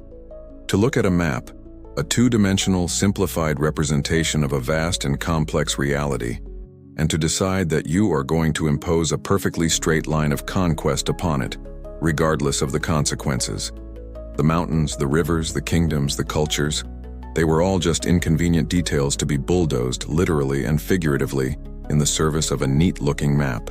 You can just hear the arguments between the dreamers and the bean counters in London. Personified dialogue, pragmatic treasury official, staring at a map, aghast. Let me be clear. You want to spend a sum equivalent to the gross domestic product of a small nation to build a railway from a desert, through a swamp across a jungle to another desert, and this railway has to navigate around a German colony? Enthusiastic imperialist. It is not a railway. It is a civilizing artery, a steel missionary. It is the spine of the continent. Think of the message it sends, the power it projects. Treasury official. It projects bankruptcy. It is a multi-thousand-mile vanity project. We can move troops by sea far more cheaply. And what trade is it going to carry? Giraffes? We have no idea what is even out there. Imperialist. We will find out what is out there by building the railway. It is an act of faith in our own destiny. The Germans are a political problem to be solved. Treaties can be made. Land can be swapped. The red line is not just an ambition, it is an inevitability. We simply have to provide the steel. And so, the Cape to Cairo dream became Britain's North Star. It was the grand organizing principle of their scramble for Africa. It was a beautifully simple idea that drove them to commit incredibly complex and often brutal acts of conquest. Britain was on a mission. It had drawn its line in the sand, and the jungle and the swamp and the mountains, and it would stop at nothing to make it a reality. But there was another European power with its own obsession, its own dream of a line on the map. And their line, unfortunately, was going in a completely different direction. If Britain's grand strategy for Africa was a vertical line of pure, unapologetic arrogance, then France's strategy was a horizontal line of pure, unapologetic spite.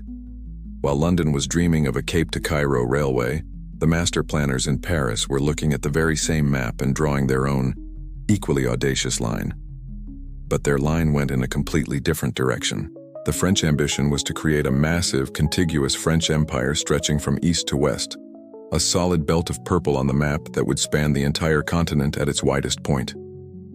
The dream was to be able to walk from Dakar in Senegal on the shores of the Atlantic Ocean, clear across the vastness of the Sahara and the Sahel to the port of Djibouti on the Red Sea, without ever leaving French territory.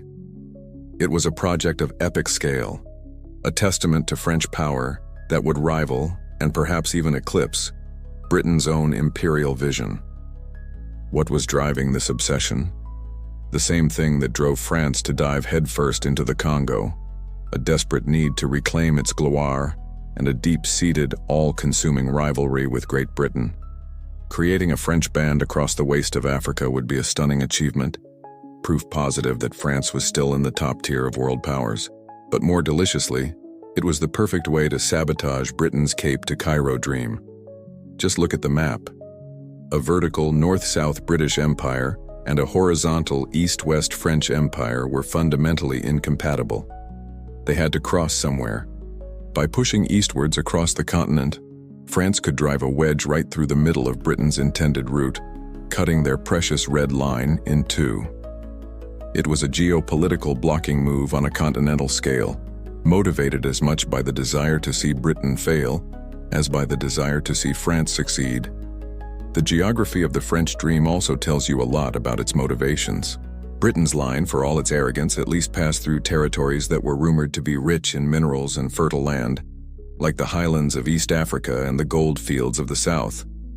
The French line? The French line went straight through the Sahara Desert for thousands of miles. This was not an economically rational plan. No one in Paris seriously thought they were going to get rich by building forts in the middle of the world's largest sandbox. This wasn't about profit. It was about pride, power, and planting the French tricolor in a place where the British couldn't. It was an immensely expensive and difficult project undertaken primarily to annoy their neighbors across the Channel. And as the strategists in both London and Paris stared at their maps, it became terrifyingly clear that both of their grand ambitions would succeed or fail in one specific, crucial place, the Sudan. The vast, chaotic, and war-torn territory of the Sudan was the crossroads of empire. It was the exact spot where Britain's vertical line intersected with France's horizontal line. More specifically, the valley of the Upper Nile was the linchpin. If Britain could control the Nile all the way from its source to the Mediterranean, its Cape to Cairo dream was alive. But if France could march across the continent and plant its flag on the banks of the Nile first, Britain's dream was dead. The entire contest for continental supremacy came down to who could control a single river in the middle of a desert. Putting their plan into action, the French began a slow, brutal, eastward advance from their coastal bases. French officers leading columns of West African soldiers pushed relentlessly out of Senegal and the French Congo, conquering the ancient Muslim empires of the Sahel, fighting tough battles in the deserts of what would become Mali, Niger, and Chad, all with one ultimate goal in mind: reach the Nile. The sheer absurdity of the situation is staggering. The two most advanced, civilized nations on Earth were spending vast fortunes and thousands of lives to race towards each other across a continent they barely understood, all because of an obsession with drawing pretty uninterrupted lines on a map. It was the ultimate, deadly sandbox game. Personified dialogue. In a map-lined room in the French Ministry of Colonies, senior planner. The British press is full of it. This ridiculous Cape to Cairo fantasy. They truly believe they can just paint a red stripe down the length of Africa. Such Anglo-Saxon arrogance. Junior planner. It is audacious, sir, but their plan has a fatal weakness. Right here. He taps the map, pointing to the southern Sudan. The Nile. It is their artery. But it is thousands of miles from any sea. It is exposed. Senior planner. A slow smile spreads across his face. Exposed indeed. That is why our Trans-African expedition is not merely a project of exploration, but one of grand strategy. We push east from our territories. We will march across the continent, and we will raise the tricolor on the banks of the White Nile. We will cut their artery. Junior planner. A bold move, sir. The British will be displeased. Senior planner. Let them be displeased. While they are busy building their railway to nowhere, we will have created an empire from ocean to ocean. The future of Africa will be French. It is a matter of destiny. It is a matter of gloire. And it will be so very satisfying to watch the faces of the diplomats in London when they hear the news. And so, the collision course was set. Two immense linear imperial ambitions were hurtling towards each other.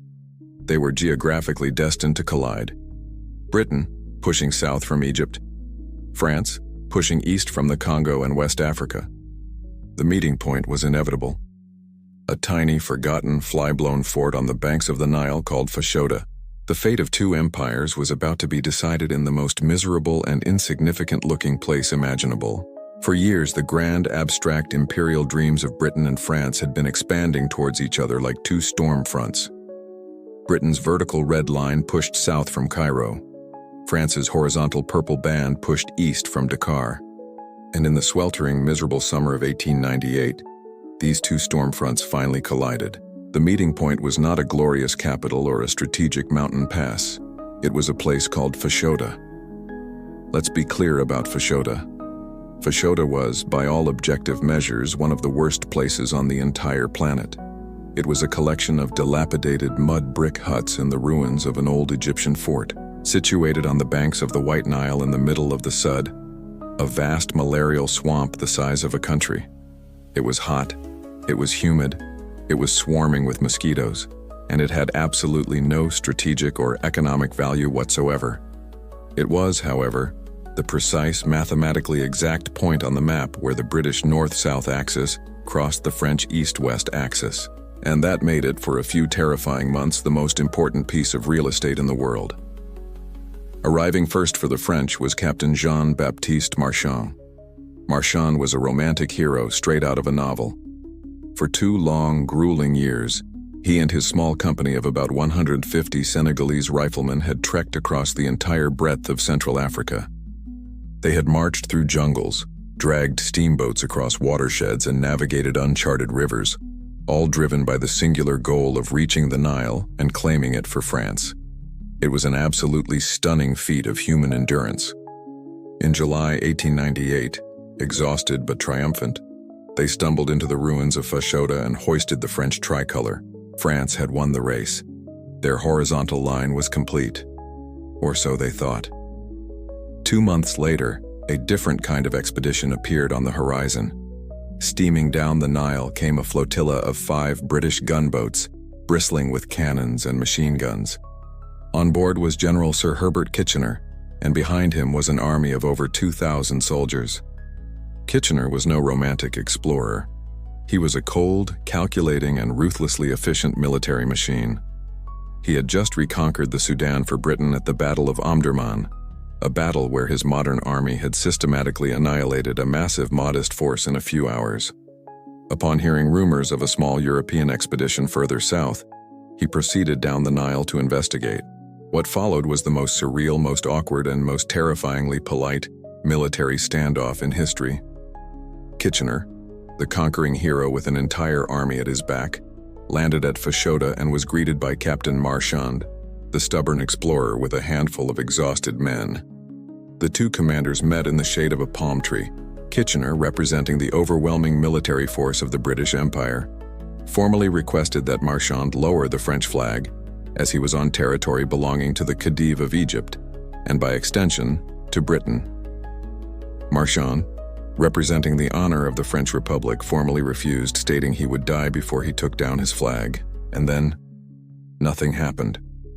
There was no battle. No shots were fired. Instead, the two men, acutely aware that a single act of aggression could plunge their countries into a full-scale war, engaged in a masterclass of passive-aggressive courtesy. They decided to refer the matter to their respective governments. For the next 2 months, the two forces camped within sight of each other. The British had their Union Jack flying over one part of the ruined fort. The French had their tricolor flying over another. Kitchener's soldiers would eye Marchand's soldiers. They waited. The entire piece of Europe was hanging by a thread, waiting for a telegram to arrive in a swamp in the middle of nowhere. This is the scramble for Africa in a nutshell. Not a noble civilizing mission, but two nuclear-armed superpowers of the day ready to go to war over a patch of mud they had no legitimate claim to, all because of a childish obsession with drawing uninterrupted lines on a map. The fate of the world was resting on the ability of two officers to be incredibly, stubbornly polite to one another. Personified dialogue, the Fashoda meeting. General Kitchener, approaching Marchand with the air of a headmaster addressing a student. Captain Marchand, I must congratulate you on your extraordinary journey, a truly epic feat. However, this is Anglo-Egyptian soil. I must therefore formally request that you remove your flag. Captain Marchand, standing ramrod straight. General Kitchener, I am honored by your presence. However, I am here under direct orders from my government in Paris. This is French soil. I cannot and will not lower the flag of the Republic. Kitchener, I trust you understand the disparity in our respective forces. I have 5 gunboats, you do not. This is not a threat, Captain, merely a point of clarification. A battle would be most regrettable. Marchand, as would our surrender. We will die here if we must. My orders are my orders. Kitchener, a long pause. Very well. It seems we are at an impasse. In that case, might I offer you and your officers some of our whiskey? We have a fresh supply. We can, at the very least, wait for instructions from our governments in a civilized manner. Marchand, that is a most generous offer, General. We accept. But the flag remains. While the 2 commanders shared a drink in the oppressive heat of Fashoda, back in Europe, the situation was anything but civilized. The press in both London and Paris was baying for blood. War, screamed the headlines. The Royal Navy, the most powerful fleet in the world, was mobilized and prepared for battle. The French fleet, though smaller, prepared to defend its coasts. The diplomatic crisis was escalating by the hour. A decision had to be made. Someone was going to have to back down.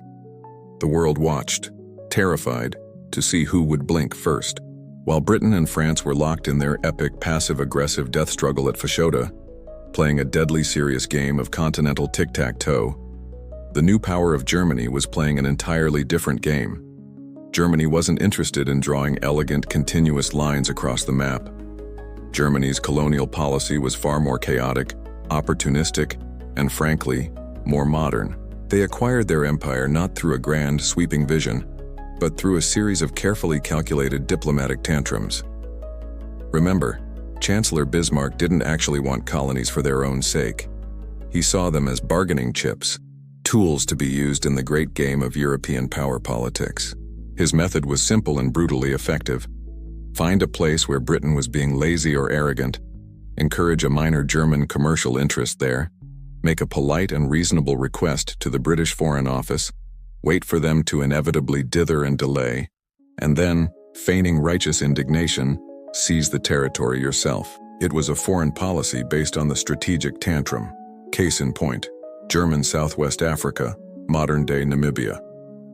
In 1883, a German merchant named Adolf Luderitz bought a patch of coastal land from a local chief. He asked Bismarck for official German protection. Bismarck, seeing an opportunity, turned to London and politely asked, "Excuse me, Britain, do you happen to have any claims to this particular stretch of coastline? Just wondering." The British government did what it always did when faced with a question about a place it didn't really care about. It procrastinated. It sent some vague, non-committal replies. Weeks turned into months. They didn't want it, but the thought of someone else having it was vaguely irritating. This was the opening Bismarck was waiting for. After months of patiently waiting for a clear answer, he threw up his hands in a display of performative frustration. "Fine," he basically declared. "If Britain cannot make up its mind and is neglecting its duties to protect European interests, then Germany must step in." In April 1884, he unilaterally declared the entire territory a German protectorate. He had used Britain's own arrogant complacency as the justification for his land grab. The story of German East Africa, modern Tanzania, is even more brazen. The main character here was a man named Karl Peters, a nasty piece of work who was basically a caricature of a ruthless, racist colonialist. Peters, leading a private colonization society, went to East Africa in 1884, and using a combination of alcohol threats and fraudulent treaties, written in a language no one could read, he tricked a dozen local chiefs into signing away their lands. He returned to Germany with these legally worthless documents and presented them to Bismarck. Initially, Bismarck was disgusted. He couldn't stand Peters and knew his methods were shady. But at that very moment, Germany and Britain were locked in a number of diplomatic disputes. Bismarck realized that these flimsy treaties were the perfect weapon to create a new problem for Britain, right in their own backyard. The British considered East Africa their sphere of influence because of their close relationship with the Sultan of Zanzibar. So, in February 1885, just as the Berlin Conference was concluding, Bismarck dropped a bombshell. He issued an official imperial charter to Karl Peters's company, instantly creating the colony of German East Africa and recognizing his ridiculous treaties as legitimate. The British were left sputtering with rage. Germany had materialized an empire out of thin air purely to spite them. This was the German method. It wasn't a grand strategy. It was a series of diplomatic ambushes. Bismarck would manufacture a crisis, complain loudly that his reasonable demands were being ignored, and then act decisively while his opponents were still drafting a strongly worded letter. It proved that in the great game of empire, you didn't need a centuries-old plan. You just needed a good sense of timing and the willingness to throw a well-aimed diplomatic fit. You can imagine the conversation between Bismarck and the shell-shocked British ambassador. Personified dialogue. British ambassador, Chancellor, we must protest in the strongest possible terms. You have recognized the claims of this Karl Peters person. The man is a scoundrel. He has no legal right to that territory. It is under the influence of the Sultan of Zanzibar, who is a friend of Her Majesty's government. Bismarck, looking bored. A friend? My dear ambassador, friendship requires communication. I have been asking your government for its official position on East Africa for a year. I have received only silence and ambiguity. German interests were at stake. We could not wait forever for Britain to decide which parts of the world it felt like owning this week. British ambassador, but these treaties are preposterous. He got them from chiefs who had no authority to sign them. Bismarck, a slight, cold smile. And your treaties are signed by whom? The Archbishop of Canterbury? All colonial claims are, shall we say, legally creative. The difference is our claims are now backed by an imperial charter. Yours are backed by a vague understanding, with a sultan you yourselves barely control. In the new Africa, my dear ambassador, a piece of paper from Berlin is worth more than a century of your informal influence. Now, if you'll excuse me, I have a country to run. Through this brilliant, cynical, and tantrum-driven diplomacy, Germany, the latecomer to the party, carved out a massive colonial empire in just a couple of years. It ended up with German Southwest Africa, German East Africa, Togoland, and Cameroon. These were not just leftovers, these were huge, strategically located territories. Germany had proven that in the scramble for Africa, the race was not always to the swift or the preordained, but often to the loudest, most annoying, and most diplomatically aggressive player on the field. As Germany was demonstrating how to build an empire through cynical, calculated diplomacy, another newly minted European nation was trying to elbow its way to the colonial buffet with a very different strategy. This was Italy, and its approach was not based on pragmatism, but on a grand, romantic, and ultimately disastrous delusion. Like Germany, the Kingdom of Italy was a new creation, finally unified in the 1870s. But that's where the similarities ended. Italy was not an industrial powerhouse with a fearsome army. It was a relatively poor, agrarian nation with a shaky political system and a colossal inferiority complex. To compensate, Italy's leaders became obsessed with the past. They looked at their magnificent history, the Roman Empire, and decided that the only way to be taken seriously in the present was to recreate it. They dreamed of a third Rome, a new Italian empire centered on the Mediterranean, and Africa was the obvious first step. They started small. With the encouragement of Britain, who wanted a friendly but weak power in the Horn of Africa to keep the French in check, Italy grabbed a port on the Red Sea, forming the colony of Eritrea, and later established a protectorate over a slice of Somalia. But these were just sandy coastal outposts. They were the appetizers. The real prize, the jewel that would make their new Roman Empire legitimate, was the ancient mountainous Christian kingdom that lay between them, Ethiopia. Here, Italy made its first fatal miscalculation. They assumed Ethiopia was just another African territory waiting to be conquered. It was not. Ethiopia, or Abyssinia as the Europeans often called it, was unique. It was an ancient empire with a history stretching back millennia, a sophisticated feudal government, and a deeply ingrained Christian identity. It was led by a shrewd and powerful emperor, Menelik II. He was a master politician and a brilliant military modernizer.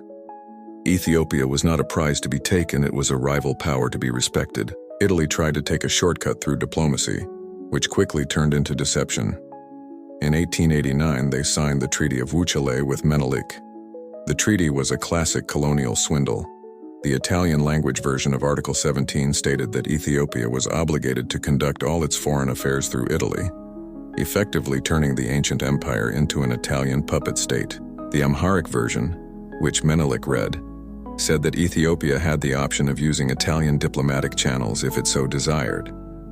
When Menelik discovered the deliberate mistranslation, he was justifiably enraged and publicly renounced the entire treaty. For the Italian government, this was an intolerable insult. This barbarian king was standing in the way of their Roman destiny.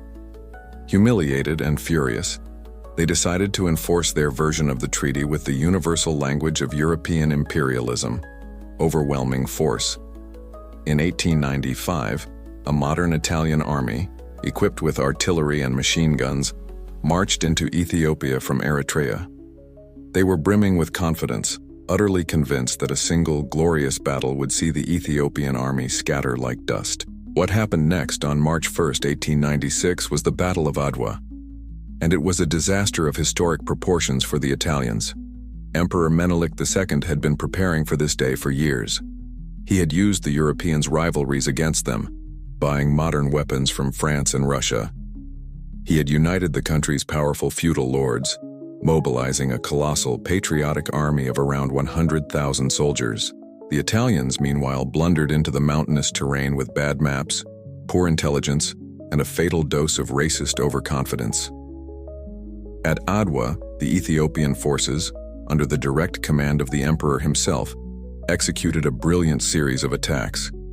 They used their superior numbers and knowledge of the terrain to encircle and completely annihilate the Italian army. It wasn't a skirmish, it was a slaughter.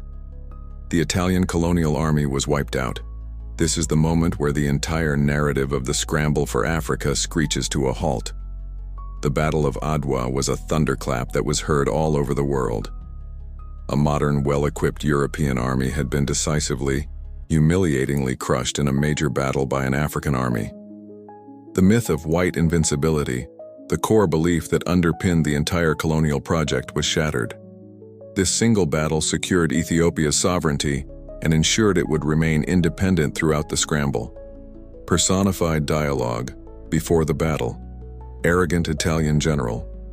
Our scouts report Menelik's rabble is hiding in the hills. Good. Let them hide. We are the heirs of the legions of Rome. We will advance, fire a few cannonades, and these so-called warriors will flee back to their villages. Cautious aid. General, our supply lines are stretched thin, and the maps of this region are imaginative at best. The reports also suggest the enemy numbers in the tens of thousands, and that they possess modern rifles. General, rifles in the hands of savages are merely noisy sticks. You worry too much, Captain. This isn't a war, this is a parade. A victory parade to our new imperial capital. History is on our side. The aftermath was catastrophic for Italy. When news of the defeat reached Rome, the government collapsed. The nation was plunged into a crisis of shame and recrimination. Italy was forced to sign a new treaty, the Treaty of Addis Ababa, which unequivocally recognized Ethiopia as a sovereign and absolutely independent state. Italy's dream of a new Roman Empire died that day in the mountains of Ethiopia. And for the rest of Africa, and indeed for colonized peoples all over the world, Adwa became a powerful and enduring symbol of resistance, a proof that the conquerors were not invincible. The story of Italy's defeat at Adwa was a loud, bloody, and spectacular failure. But there was another quieter, more pathetic failure happening at the same time, a story not of military catastrophe, but of diplomatic humiliation. This was the sad tale of Portugal, the grandpa of colonialism, discovering that in the brutal new world of the scramble for Africa, nobody cared about his glory days. Portugal's entire national identity was built on its imperial past. They were the ones who had kicked off the Age of Discovery. Their man, Vasco da Gama, had sailed to India. They had been pottering around the coasts of Africa since the 15th century, long before Germany was even a country. By the 1880s, their empire was a bit like a magnificent old ancestral home, grand, historically significant, and visibly crumbling. They held on to their coastal colonies of Angola on the west coast and Mozambique on the east, but their actual control of the interior was virtually non-existent. Yet in their hearts they were still a great empire, and they had a grand dream to prove it. In 1886, they unveiled the Mapa Cor de Rosa, the pink map. This was Portugal's answer to the Cape to Cairo line. It showed a bold, beautiful, uninterrupted band of pink Portuguese territory, stretching clear across the continent, linking Angola to Mozambique. It was a vision of a great coast-to-coast southern African empire. The problem was the justification. The French and British were at least pretending to base their claims on new treaties and expeditions. Portugal's claim to this vast swathe of land was based almost entirely on nostalgia. They argued that because their explorers had been the first Europeans to cross that part of the continent centuries ago, and because they had controlled the two coastlines for so long, they had a historical right to everything in between. They were trying to cash a 400-year-old check at a bank that had just been taken over by new management with a brutal new set of rules. The Berlin Conference had made it clear, historical claims were dead. Effective occupation was the only currency that mattered, and Portugal had next to none in the interior. An even bigger problem was that their beautiful pink line on the map ran directly through the middle of Britain's beautiful red line. The land that was supposed to connect Angola and Mozambique was the very same territory, the lands of the Shona and Ndebele peoples, that Cecil Rhodes's British South Africa Company was aggressively pushing into from the south. It was the future site of Rhodesia. The two linear dreams were on a collision course. For a few years, the two countries argued, negotiated, and sent rival expeditions to try and sign treaties with local chiefs. But Britain, the undisputed global superpower, quickly grew tired of playing games with its small, weak, and increasingly annoying old ally. In 1890, the politeness ended. The British government, under the stern leadership of Lord Salisbury, issued an ultimatum to Portugal. It was not a suggestion. It was a cold, hard demand, delivered with the diplomatic equivalent of a backhand slap. The ultimatum demanded the immediate and total withdrawal of all Portuguese forces from the disputed territories. There were no negotiations offered. The implicit threat was clear. Do this or the Royal Navy will visit Lisbon. For Portugal, it was a moment of national crisis and utter humiliation. Fight the British Empire? It was impossible.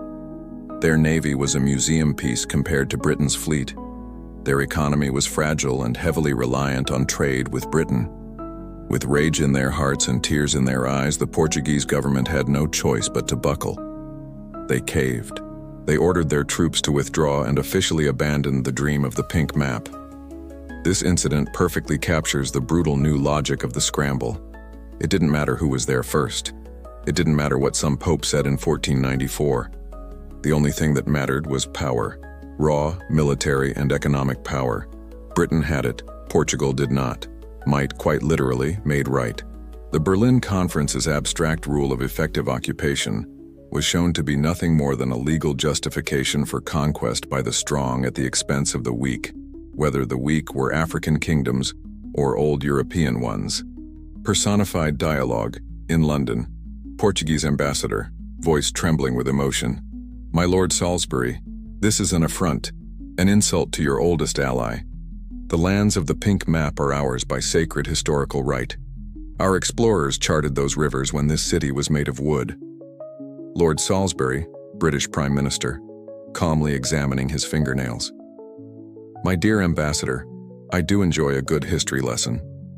But we are not in a library, we are in the real world. And in the real world, a map is just a piece of paper with some lovely colors on it. A claim under the terms of the Berlin Act to which we are both signatories must be effective. Ambassador, our claim is effective. We have a presence. Salisbury, You have a handful of soldiers in a hut who were just chased away by Mr. Rhodes's pioneers. He, on the other hand, has a corporate charter from the Queen, thousands of men, and a Maxim gun. That, ambassador, is what my government defines as effective. I urge you to accept the new realities. It would be a shame for our ancient friendship to be strained by naval exercises. Portugal was forced to swallow its pride. It kept Angola and it kept Mozambique, which were still huge colonies. But its grand unifying dream was dead, killed by a single sheet of paper from its oldest friend. The ultimatum of 1890 went down as a national trauma in Portugal, sparking riots and fueling decades of anti-British resentment. It was a stark and brutal lesson. In the chaotic, high-stakes poker game of the late 19th century, holding a handful of history was no match for an opponent who had an entire navy up their sleeve. The scramble for Africa wasn't just a mad dash of exploration and conquest. In its later stages, it became a surreal game of continental horse trading. The European powers, having claimed vast, often overlapping territories, started to treat the map of Africa like a giant monopoly board, trading properties to consolidate their holdings and settle their squabbles. And no trade was weirder, more confusing to the public, or more revealing of the imperial mindset than the Heligoland-Zanzibar Treaty of 1890. The conflict centered once again on the rivalry between Britain and Germany in East Africa. Britain, with its Cape to Cairo obsession, was trying to secure a solid block of territory. Germany, having gate-crashed the party with its colony of German East Africa, was being a constant thorn in Britain's side.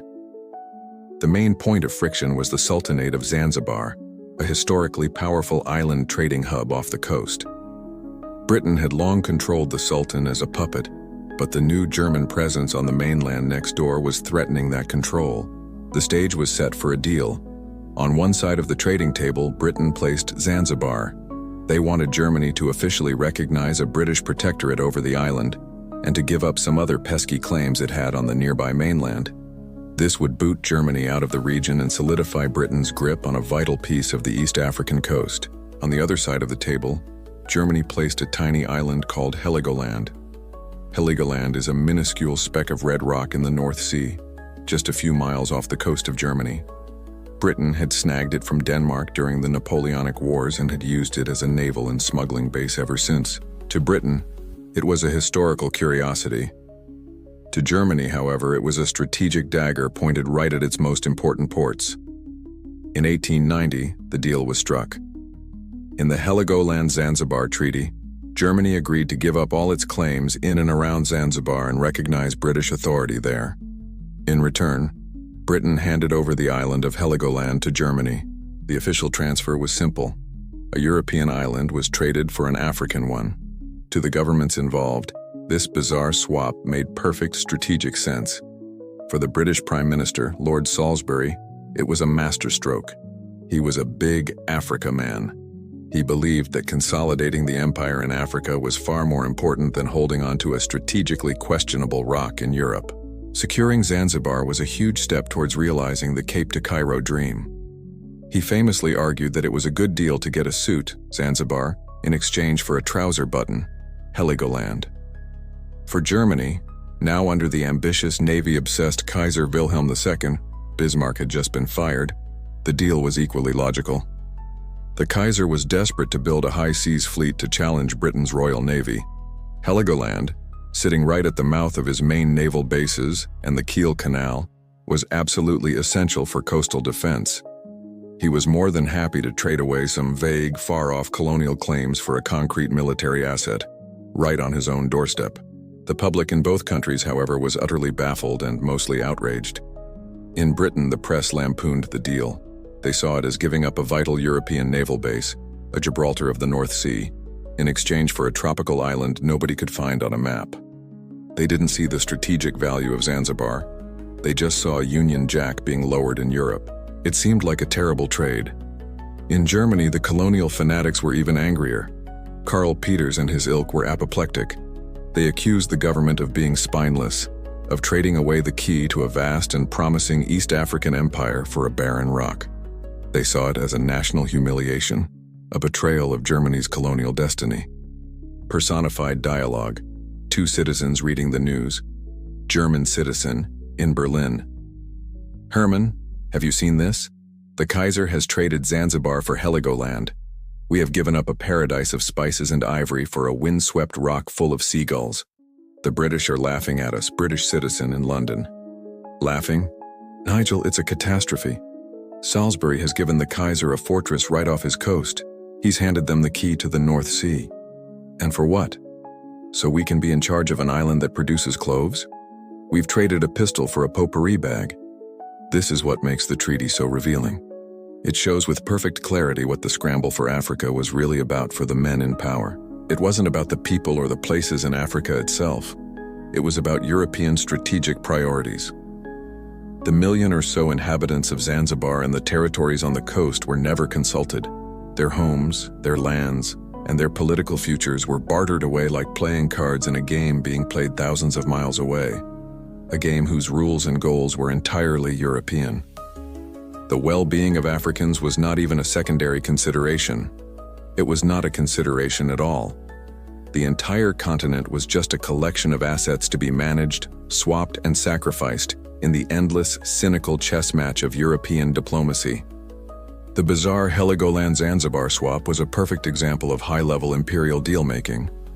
But after the kings and chancellors had agreed on the big trades, the really tedious work began. This was the scramble on paper, the process where diplomats in the quiet, carpeted offices of London, Berlin, and Paris got out their maps and figured out the exact, precise lines of their new African empires. And it is here that the full, breathtaking, and tragic absurdity of the whole enterprise is laid bare. The main problem was that the diplomats drawing these international borders had almost no idea what the places they were dividing up actually looked like. The maps they were using were often wildly inaccurate, full of vast blank spaces optimistically labeled unexplored. Their knowledge of the local populations, the complex kingdoms, the ethnic groups, the traditional migration routes, the languages, the religions, was even worse. It was, for the most part, non-existent. Faced with this profound ignorance, they fell back on the one tool that offered clarity, simplicity, and a satisfying sense of geometric order: the ruler. The borders of modern Africa were not drawn on the ground. They were drawn with a ruler and pen in European capitals. When two powers had a dispute over a territory, they wouldn't send surveyors and ethnographers. They'd send two diplomats into a room with a map. The diplomats would identify a few known points: a river mouth, a lake, a mountain peak, and then they'd just connect them with a perfectly straight line. Often, they wouldn't even bother with geographical features. They'd just use lines of latitude and longitude, imposing a neat scientific-looking grid on a continent of bewildering complexity. The results were and remain utterly surreal. Just look at a map. You see the long arrow straight line separating Egypt from Sudan, the perfect right-angle border between Kenya and Tanzania, or for the ultimate masterpiece of ruler-drawn absurdity, look at the Caprivi Strip in Namibia. In 1890, Germany, which controlled Southwest Africa, wanted access to the mighty Zambezi River, which they believed was a navigable highway to the east coast. So, in a treaty with Britain, they were simply given a bizarre, 280-mile-long panhandle of territory, just 20 miles wide in some places, stretching out to the river.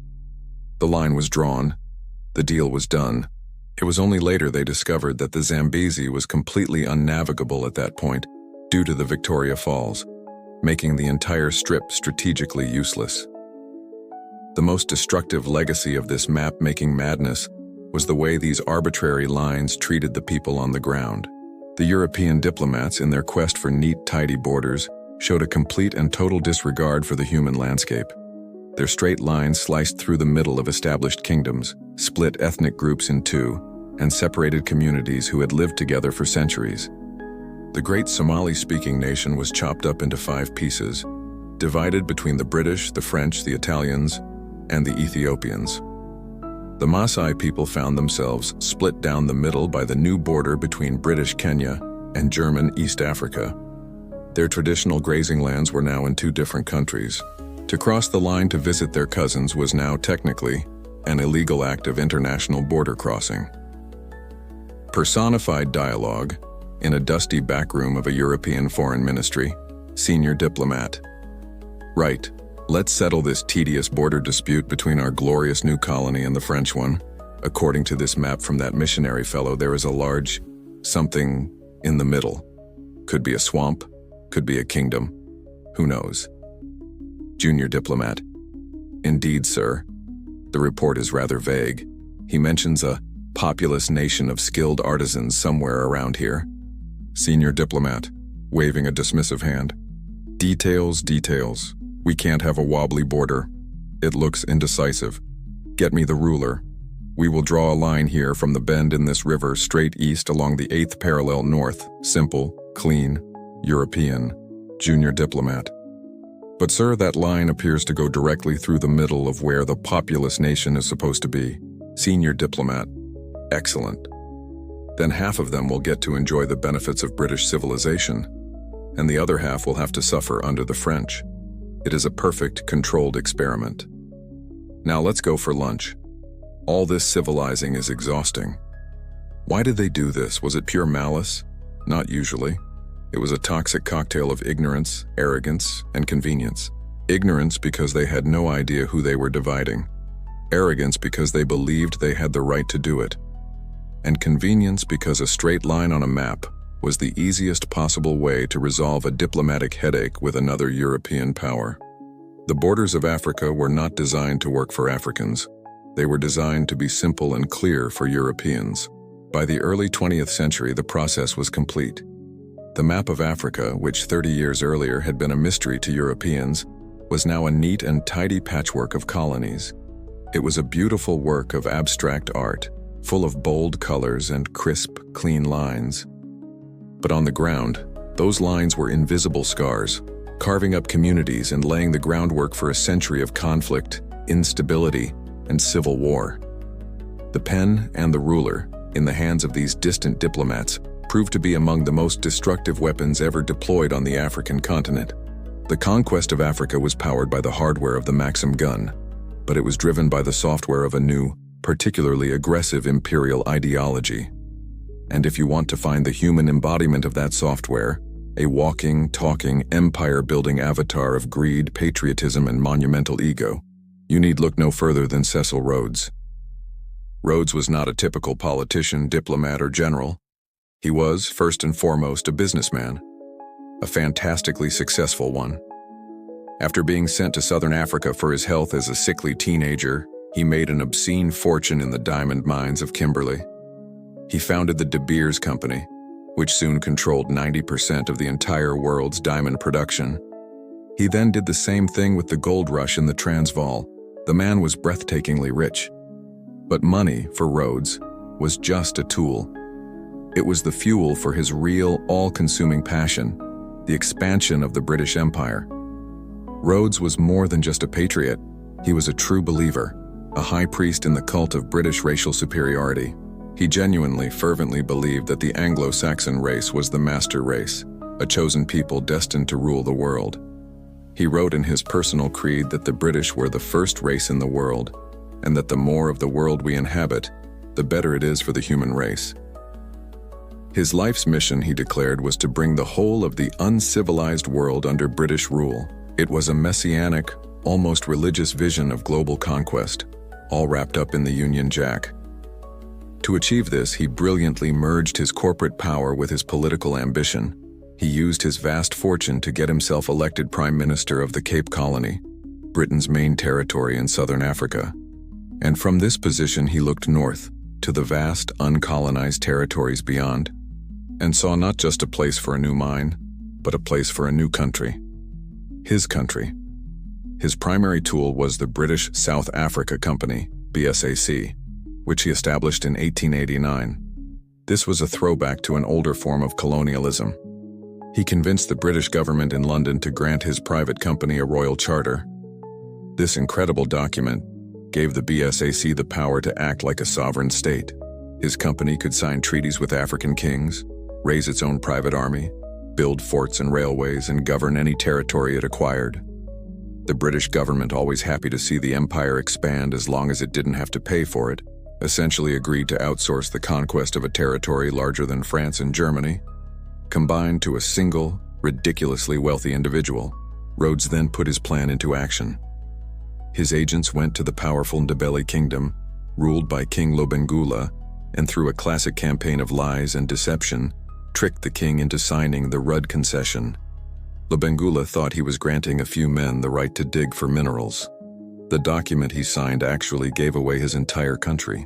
With this flimsy legal justification in hand, Rhodes sent in his pioneer column, a heavily armed force of mercenaries and settlers, to occupy the land of the Shona people. When the Ndebele warriors inevitably resisted this invasion, Rhodes's BSAC army, equipped with several Maxim guns, crushed them in the First Matabele War of 1893.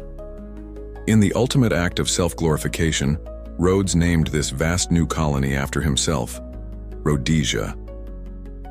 Personified monologue, Cecil Rhodes pitching his vision. Rhodes stands before a massive map of Africa in a London boardroom, jabbing a finger at the continent's interior. Gentlemen, you look at this map and you see a blank space. I see the future. I see railways, telegraph lines, cities. I see the heart of a continent waiting for the lifeblood of British commerce and British justice. They call me a dreamer. Good. The British Empire was built by dreamers. But I am a practical dreamer. We are not just on a mission for the Queen, we are on a mission for our shareholders. My motto is simple: philanthropy plus 5%. We will bring peace and civilization to this savage land, and we will get rich doing it. We will paint this map red from the Cape all the way to Cairo. It is our destiny and our duty, and I am the man to see it done. Rhodes is the perfect symbol for the entire scramble. In him, the lines between national glory and personal profit, between patriotic duty and corporate greed, were completely erased. He used the noble-sounding language of the civilizing mission and imperial destiny to justify what was, at its heart, a brutal, violent, and incredibly lucrative corporate takeover. He was the engine of Britain's Cape to Cairo dream, personally bankrolling and directing the great push north. But Rhodes's ambition was a runaway train. His ego was boundless, his methods were reckless, and his private little empire was about to run headfirst into a conflict that he couldn't win with a fraudulent treaty or a Maxim gun. His relentless drive was about to provoke a messy, expensive, and deeply embarrassing war that would tarnish his name and shake the mighty British Empire to its very foundations. The conquest of Africa was powered by the hardware of the Maxim gun, but it was driven by the software of a new, particularly aggressive imperial ideology. And if you want to find the human embodiment of that software, a walking, talking, empire-building avatar of greed, patriotism, and monumental ego, you need look no further than Cecil Rhodes. Rhodes was not a typical politician, diplomat, or general. He was, first and foremost, a businessman, a fantastically successful one. After being sent to southern Africa for his health as a sickly teenager, he made an obscene fortune in the diamond mines of Kimberley. He founded the De Beers Company, which soon controlled 90% of the entire world's diamond production. He then did the same thing with the gold rush in the Transvaal. The man was breathtakingly rich, but money, for Rhodes, was just a tool. It was the fuel for his real, all-consuming passion, the expansion of the British Empire. Rhodes was more than just a patriot. He was a true believer, a high priest in the cult of British racial superiority. He genuinely, fervently believed that the Anglo-Saxon race was the master race, a chosen people destined to rule the world. He wrote in his personal creed that the British were the first race in the world, and that the more of the world we inhabit, the better it is for the human race. His life's mission, he declared, was to bring the whole of the uncivilized world under British rule. It was a messianic, almost religious vision of global conquest, all wrapped up in the Union Jack. To achieve this, he brilliantly merged his corporate power with his political ambition. He used his vast fortune to get himself elected Prime Minister of the Cape Colony, Britain's main territory in southern Africa. And from this position he looked north, to the vast, uncolonized territories beyond, and saw not just a place for a new mine, but a place for a new country. His country. His primary tool was the British South Africa Company, BSAC, which he established in 1889. This was a throwback to an older form of colonialism. He convinced the British government in London to grant his private company a royal charter. This incredible document gave the BSAC the power to act like a sovereign state. His company could sign treaties with African kings, raise its own private army, build forts and railways, and govern any territory it acquired. The British government, always happy to see the empire expand as long as it didn't have to pay for it, essentially agreed to outsource the conquest of a territory larger than France and Germany, combined to a single, ridiculously wealthy individual. Rhodes then put his plan into action. His agents went to the powerful Ndebele kingdom, ruled by King Lobengula, and through a classic campaign of lies and deception, tricked the king into signing the Rudd concession. Lobengula thought he was granting a few men the right to dig for minerals. The document he signed actually gave away his entire country. With this flimsy legal justification in hand, Rhodes sent in his pioneer column, a heavily armed force of mercenaries and settlers, to occupy the land of the Shona people. When the Ndebele warriors inevitably resisted this invasion, Rhodes's BSAC army, equipped with several Maxim guns, crushed them in the First Matabele War of 1893. In the ultimate act of self-glorification, Rhodes named this vast new colony after himself, Rhodesia. Personified monologue, Cecil Rhodes pitching his vision. Rhodes stands before a massive map of Africa in a London boardroom, jabbing a finger at the continent's interior. Gentlemen, you look at this map and you see a blank space. I see the future. I see railways, telegraph lines, cities. I see the heart of a continent waiting for the lifeblood of British commerce and British justice. They call me a dreamer. Good. The British Empire was built by dreamers, but I am a practical dreamer. We are not just on a mission for the Queen. We are on a mission for our shareholders. My motto is simple: philanthropy plus 5%. We will bring peace and civilization to this savage land, and we will get rich doing it. We will paint this map red from the Cape all the way to Cairo. It is our destiny and our duty, and I am the man to see it done. Rhodes is the perfect symbol for the entire scramble. In him, the lines between national glory and personal profit, between patriotic duty and corporate greed, were completely erased. He used the noble-sounding language of the civilizing mission and imperial destiny to justify what was, at its heart, a brutal, violent, and incredibly lucrative corporate takeover. He was the engine of Britain's Cape to Cairo dream, personally bankrolling and directing the great push north. But Rhodes's ambition was a runaway train. His ego was boundless, his methods were reckless, and his private little empire was about to run headfirst into a conflict that he couldn't win with a fraudulent treaty or a Maxim gun. His relentless drive was about to provoke a messy, expensive, and deeply embarrassing war that would tarnish his name and shake the mighty British Empire to its very foundations. Cecil Rhodes, the great puppet master of southern Africa, had successfully used his private company to conquer the lands of the Shona and the Ndebele, creating his own personal country. But his grand vision of a British-dominated Africa from Cape to Cairo had one massive, stubborn obstacle in its path. And this obstacle wasn't an African kingdom. It was a group of fiercely independent, Bible-quoting, European-descended farmers who called themselves the Boers. The Boers, whose name literally means farmers in Dutch, were the descendants of the first white settlers in South Africa. They were tough, deeply religious, and possessed a profound, almost mystical belief that God had given them the interior of South Africa as their promised land. They absolutely despised British rule, which they saw as liberal, godless, and dangerously soft on the native African populations. In the 1830s, to escape British authority at the Cape, thousands of them had packed their lives into ox wagons and embarked on an epic migration into the interior known as the Great Trek. There, they had established two independent, isolated agrarian republics, the Transvaal and the Orange Free State. All they wanted was to be left alone to run their countries their own way. Then in 1886, someone found gold in the Transvaal. Not just a little gold, the biggest, richest gold reef the world had ever seen. Suddenly, the Boers' quiet, pastoral republic was sitting on top of a treasure chest, and the whole world came running. A flood of foreign miners and prospectors, mostly British, poured into the Transvaal. The Boers called these newcomers Uitlanders, foreigners, and viewed them with deep suspicion. This was Cecil Rhodes's moment.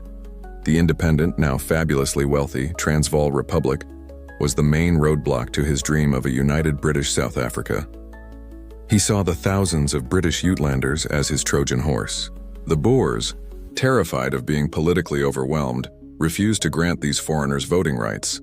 Rhodes, never a patient man, decided to force the issue with one of the most comically inept coup attempts in history, the 1895 Jameson Raid. He sponsored a small private army of his company police to invade the Transvaal, hoping it would spark an uprising of the Uitlanders. The raid was a pathetic failure. The invaders were rounded up and arrested by a bunch of angry farmers, and Rhodes was disgraced, forced to resign his premiership. The raid was a disaster, and it made war between the British and the Boers almost inevitable. Tensions simmered and boiled until 1899, when the Second Boer War erupted. The British swaggered into the conflict expecting a quick victory, another easy colonial war. They were in for the shock of their lives. The Boers were not a disorganized tribal army. They were expert marksmen and brilliant horsemen who knew the terrain intimately. In the early weeks of the war, they inflicted a series of stunning and humiliating defeats on the mighty British army. Stunned and enraged, Britain poured hundreds of thousands of troops into South Africa. After a year of brutal conventional fighting, they captured the Boer capitals. But the Boers refused to surrender. They melted into the vast countryside, the veld, and began one of the most effective guerrilla campaigns in modern history. This is when the war turned truly ugly. The British commander, Lord Kitchener, yes, the man from Fashoda, realized he couldn't beat the Boer commandos in a straight fight. So he decided to make it impossible for them to fight at all. He implemented a scorched earth policy, systematically burning Boer farms, slaughtering their livestock, and destroying their crops. To deny the guerrillas food and support from their families, he rounded up the civilian population, tens of thousands of Boer women and children, and herded them into a new and terrible invention: concentration camps. Overcrowded, unsanitary, and with desperately short supplies, these camps became death traps. Over 26,000 Boer women and children died of disease and starvation behind British barbed wire. Personified dialogue: two British soldiers on the veld. Young recruit: I signed up to fight for the Queen and Empire. I thought we'd be, winning glorious battles, not burning down farmhouses and watching women cry. Grizzled veteran: There's no glory here, kid. This isn't some parade ground. We chase them, they pop up behind us. They're ghosts. So, the generals decided that to kill a ghost, you've got to kill its shadow. The farms, the families, that's their shadow. Recruit: the concentration camps. Back home, the papers are starting to call it barbarism. Veteran: maybe it is, but it's also war. This is what it takes to make a piece of the map red when the people living on it don't want it to be. Don't ever let the politicians tell you it's pretty. This was a profound shock, not just to the British public, but to the world. This was a white man's war, and the British Empire was using tactics of utter brutality, not against savages, but against other white, Christian people. The concentration camps caused an international outcry and severely damaged Britain's moral standing. The war dragged on until 1902, costing a fortune in blood and treasure. Britain eventually won. The Boer republics were defeated and absorbed into the empire. But it was a Pyrrhic victory. The war had exposed the dark, ruthless reality behind the romantic facade of imperialism. It proved that colonial expansion wasn't just messy and brutal for the colonized. When Europeans fought each other over the spoils of Africa, the result was just as savage, leaving a legacy of bitterness and hatred that would poison the politics of South Africa for a century to come. The brutal, grinding Boer War, which finally sputtered to an end in 1902, was in many ways the bloody postscript to the scramble for Africa. It was the last great war of conquest in the era. After it was over, the European powers collectively lifted their heads, wiped the sweat and blood from their brows, and took a look around. The great continental land rush was, for all intents and purposes, finished. The buffet was closed. There was simply no more land left to grab. In 1870, 90% of Africa had been ruled by Africans. By 1914, after 3 decades of frantic, chaotic, and often violent scrambling, 90% of Africa was ruled by Europeans. The new map was a stark and simple scoreboard of the winners. Britain, the heavyweight champion, had come out on top in terms of valuable real estate. It had a vast chain of territories running down the eastern spine of the continent. Egypt, the Sudan, Uganda, Kenya, and through the efforts of Cecil Rhodes, the newly conquered Rhodesia and the now defeated Boer republics in South Africa, it didn't get its perfect, uninterrupted Cape to Cairo line. The hulking mass of German East Africa sat stubbornly in the way, but it was close. Plus, it had the rich populous colonies of Nigeria and the Gold Coast in the west. France had the largest empire by sheer size, a colossal, contiguous block of territory in North and West Africa. It was an impressive sea of purple on the map, stretching from the Mediterranean to the Congo River, though a cynic might point out that a very, very large portion of this empire was the Sahara Desert. King Leopold II still had his personal possession, the Congo Free State, the dark rubber-rich heart of the continent. Germany had its 4 large, scattered but significant colonies. Portugal had managed to cling to its 2 massive ancient territories of Angola and Mozambique. Italy had Eritrea and Somalia, and would later snatch Libya from the dying Ottoman Empire.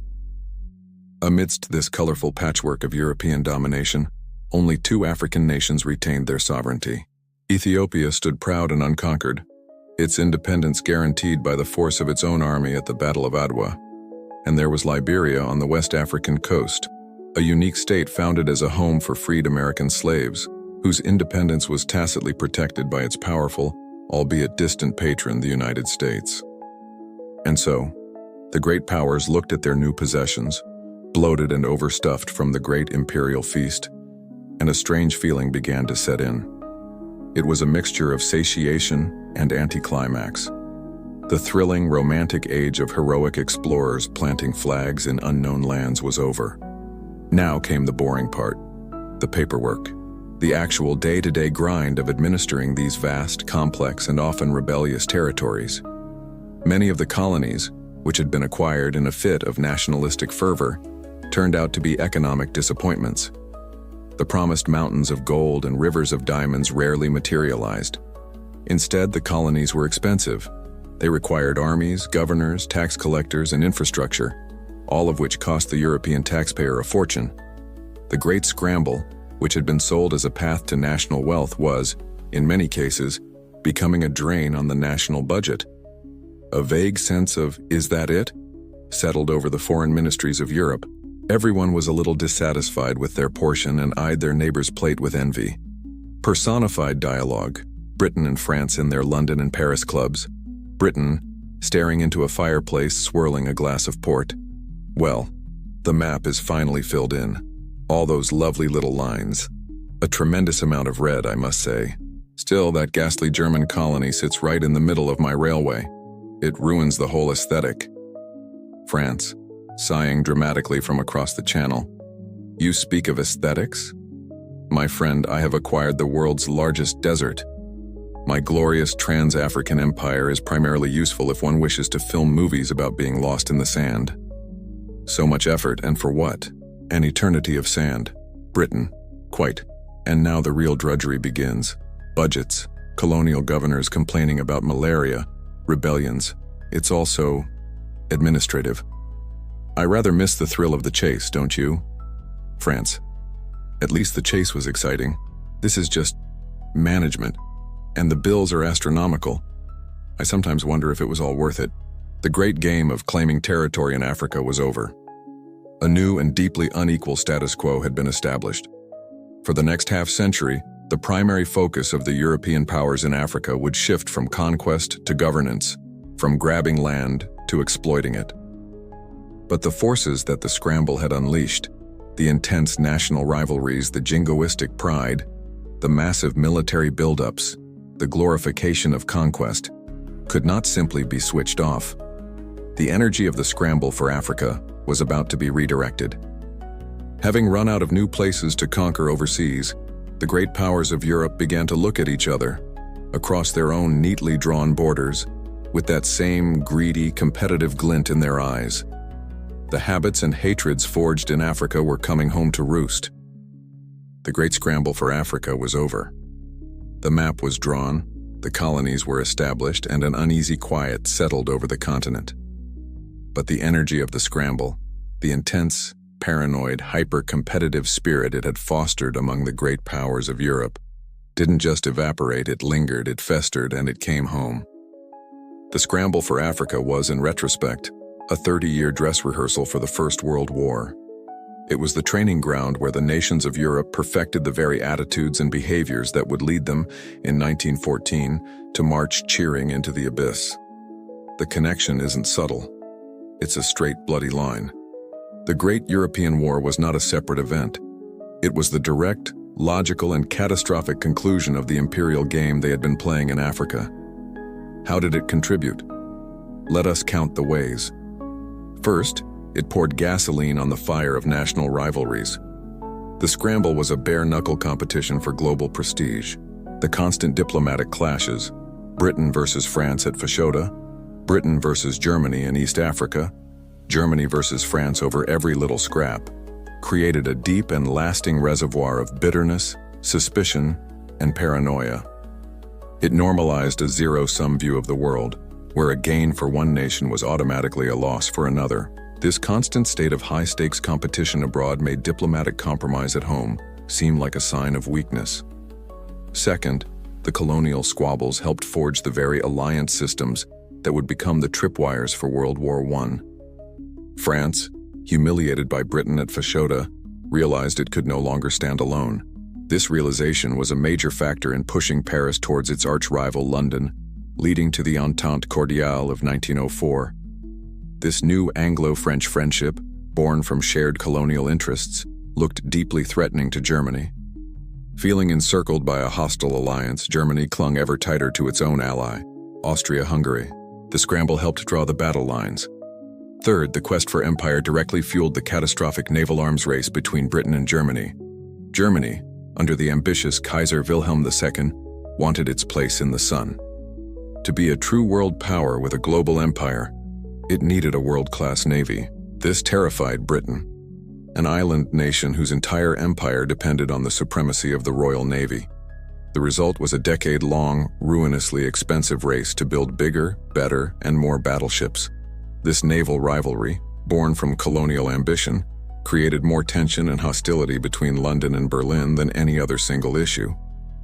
Finally, the whole experience of the scramble fostered a culture of chest-thumping militarism and a dangerous belief in European invincibility. The easy victories in Africa, where a few hundred Europeans with Maxim guns could defeat thousands of Africans, created a deep, arrogant confidence in the power of modern weaponry and the righteousness of force. It reinforced the twisted logic of social Darwinism, that war was a natural and healthy competition where the fitter nations would and should prevail. This mindset made the prospect of a short, glorious war in Europe seem not just possible, but attractive. You can see this toxic brew of colonial rivalry spilling over directly into European affairs in the Moroccan crises of 1905 and 1911. Germany twice deliberately challenged France's control over Morocco, manufacturing international incidents to try and break the new Anglo-French alliance. These were moments when a colonial dispute in Africa brought the continent to the very brink of a full-scale European war. Personified dialogue, two weary diplomats in a cafe in 1913. French diplomat, do you remember Berlin all those years ago? Bismarck telling us we were writing rules to prevent war. We thought we were so civilized, divvying up Africa with our pens and rulers. German diplomat gives a short, bitter laugh. Civilized. Yes, we avoided a war over the Congo. And in exchange, we have spent the last 30 years in a state of permanent, simmering, low-grade war everywhere else. We built navies to protect the colonies we claimed to avoid fighting. The logic is, you must admit, insane. French diplomat. We exported our rivalries. We thought it was safer to fight over some swamp in the Sudan than over a province in Europe. But all the anger, all the hatred, and it seems to have followed us home. German diplomat. It never left home. Africa was just the arena where we practiced for the main event. And now the arena is closed. There is nowhere left to expand, nowhere left to fight, except here. The scramble for Africa didn't pull the trigger in 1914. That was done by an assassin in Sarajevo. But the scramble had spent 30 years loading the gun, cocking the hammer and pointing it at Europe's own head. The great powers had learned all the wrong lessons from their African adventures. They had learned that military force was a glorious and effective tool, that diplomatic compromise was for the weak, and that national prestige was worth any price. They had carved up one continent with a shocking lack of foresight. Now they were about to turn those same sharpened knives on themselves. The great powers of Europe, having spent a generation sharpening their knives on the whetstone of Africa, were about to turn on each other in the industrial slaughterhouse of the First World War. Their shiny new African empires would become, for a time, secondary battlegrounds.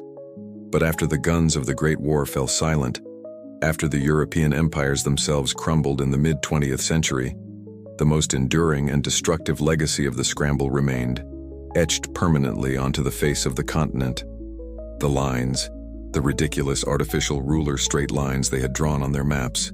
As African nations began to achieve independence in the 1950s and 60s, their new leaders were faced with a terrible, impossible choice. The borders they had inherited were a chaotic, illogical mess. They were European creations that had nothing to do with African realities.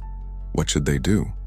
Should they try to redraw the map, to put the shattered pieces of pre-colonial Africa back together? In the end, the newly formed Organization of African Unity made a fateful decision. They chose to accept the colonial borders as they were, warts and all. The logic was grimly pragmatic. The risk of trying to fix the borders was a continent-wide, never-ending series of wars. They feared that opening that Pandora's box would unleash a chaos even worse than the one they had inherited. And so, the lingering hangover of the Berlin Conference began.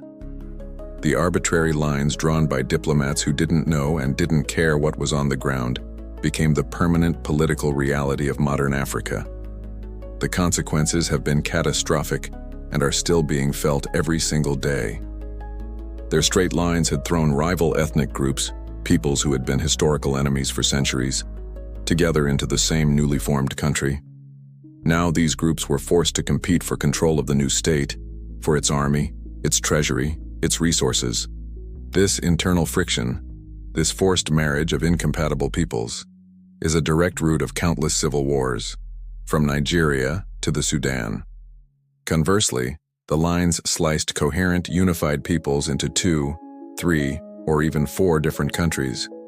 The Somali nation was scattered across 5 states. The Bakongo people were divided between the French Congo, the Belgian Congo, and Portuguese Angola. These divided communities became perpetual sources of regional instability and secessionist movements. The borders were also economic nonsense. They cut off trade routes, separated farming communities from their water sources, and created bizarrely shaped and often landlocked countries that were almost designed to fail economically. Let's go back to our original metaphor. The Berlin Conference was the world's worst group project, and for the last century the nations of Africa have been the poor students who inherited that messy, nonsensical, slapped-together project, and have been forced year after year to try and present it to the class as a coherent and functional piece of work. It's an impossible task. The foundations are rotten. The scramble for Africa is not ancient history. It's the living, breathing political DNA of the continent. The casual decisions made over coffee and cigars in a Berlin palace in 1885 are still echoing in the refugee camps, the contested border zones, and the corridors of power in Africa today. Personified dialogue. 2 African leaders circa 1963. Leader A, the idealist. We cannot be truly free until we are free of these borders. They are our prison bars, designed by our jailers. We must have the courage to erase them and restore the true nations of our continent. Leader B, the pragmatist. And I weep for those true nations. But my friend, look at what they have left us. It is a house built by madmen. If we knock down one wall, the entire roof will collapse upon our heads. Every group will claim every river and every mountain. The war to fix the map would be the war that ends Africa. No, the madmen have gone, but we must live in the asylum they built. We must find a way to make it a home. And so the great, frantic 30-year scramble came to an end. It began with a greedy king West's backroom deal and ended with the world on the brink of a new, even more terrible war. In the end, a handful of European nations, driven by a toxic mix of pride, greed, and breathtaking arrogance, managed to steal an entire continent in a single generation, leaving behind a legacy of chaos from which Africa is still struggling to recover. And that, in a ridiculously oversimplified nutshell, is how a bunch of European nations drew lines on a map and spent the next century pretending they made sense. All in all, it was a geopolitical masterclass in how not to do things, proving that a bad group project, when undertaken with enough guns and self-importance, can have some very, very long-lasting consequences. Now, a friendly reminder: please do not, under any circumstances, use this podcast as a primary source for your history essay. Your professor will cry. But hopefully, it was a lot more fun than reading a textbook. This whole story is a perfect example of how the grand, sweeping movements of history often come down to the petty, foolish, and deeply flawed decisions of a few powerful people. What other historical train wrecks should we simplify next? The 30 Years' War? The War of the Spanish Succession? Let us know in the comments below. We love it when things get unnecessarily complicated. And that's how that whole mess went down. Until next time, don't invade Russia in the winter. In the